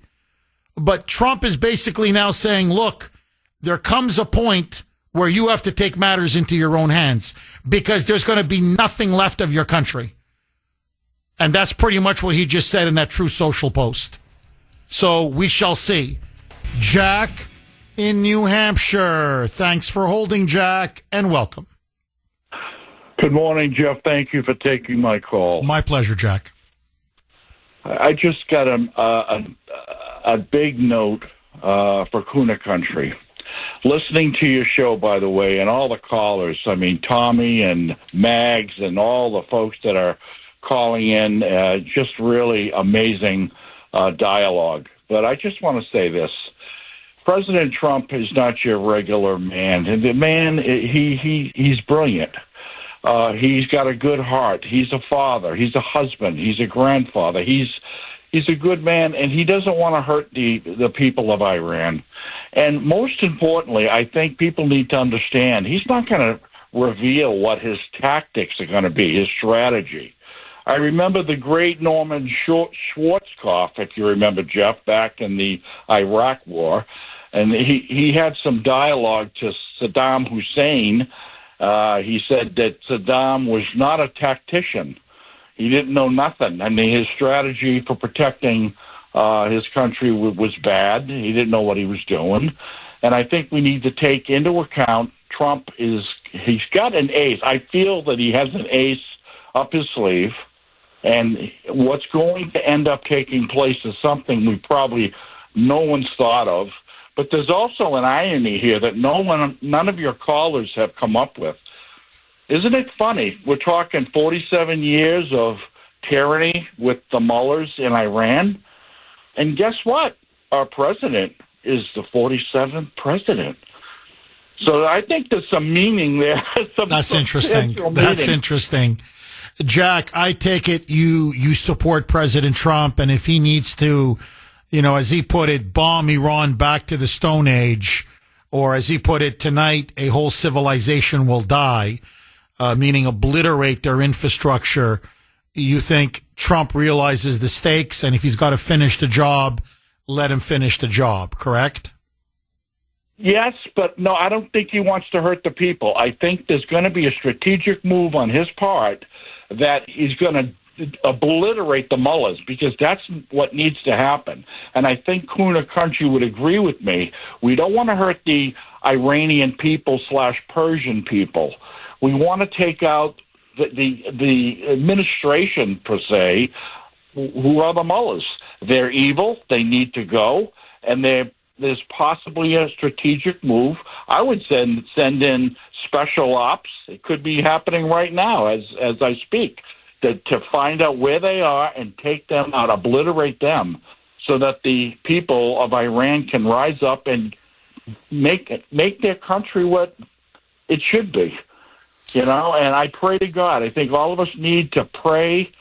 I'm a man of faith. I love the Lord. And you know something? Let's take peace on this. I'll end by saying this. Nothing's going to happen that God doesn't know or is aware of.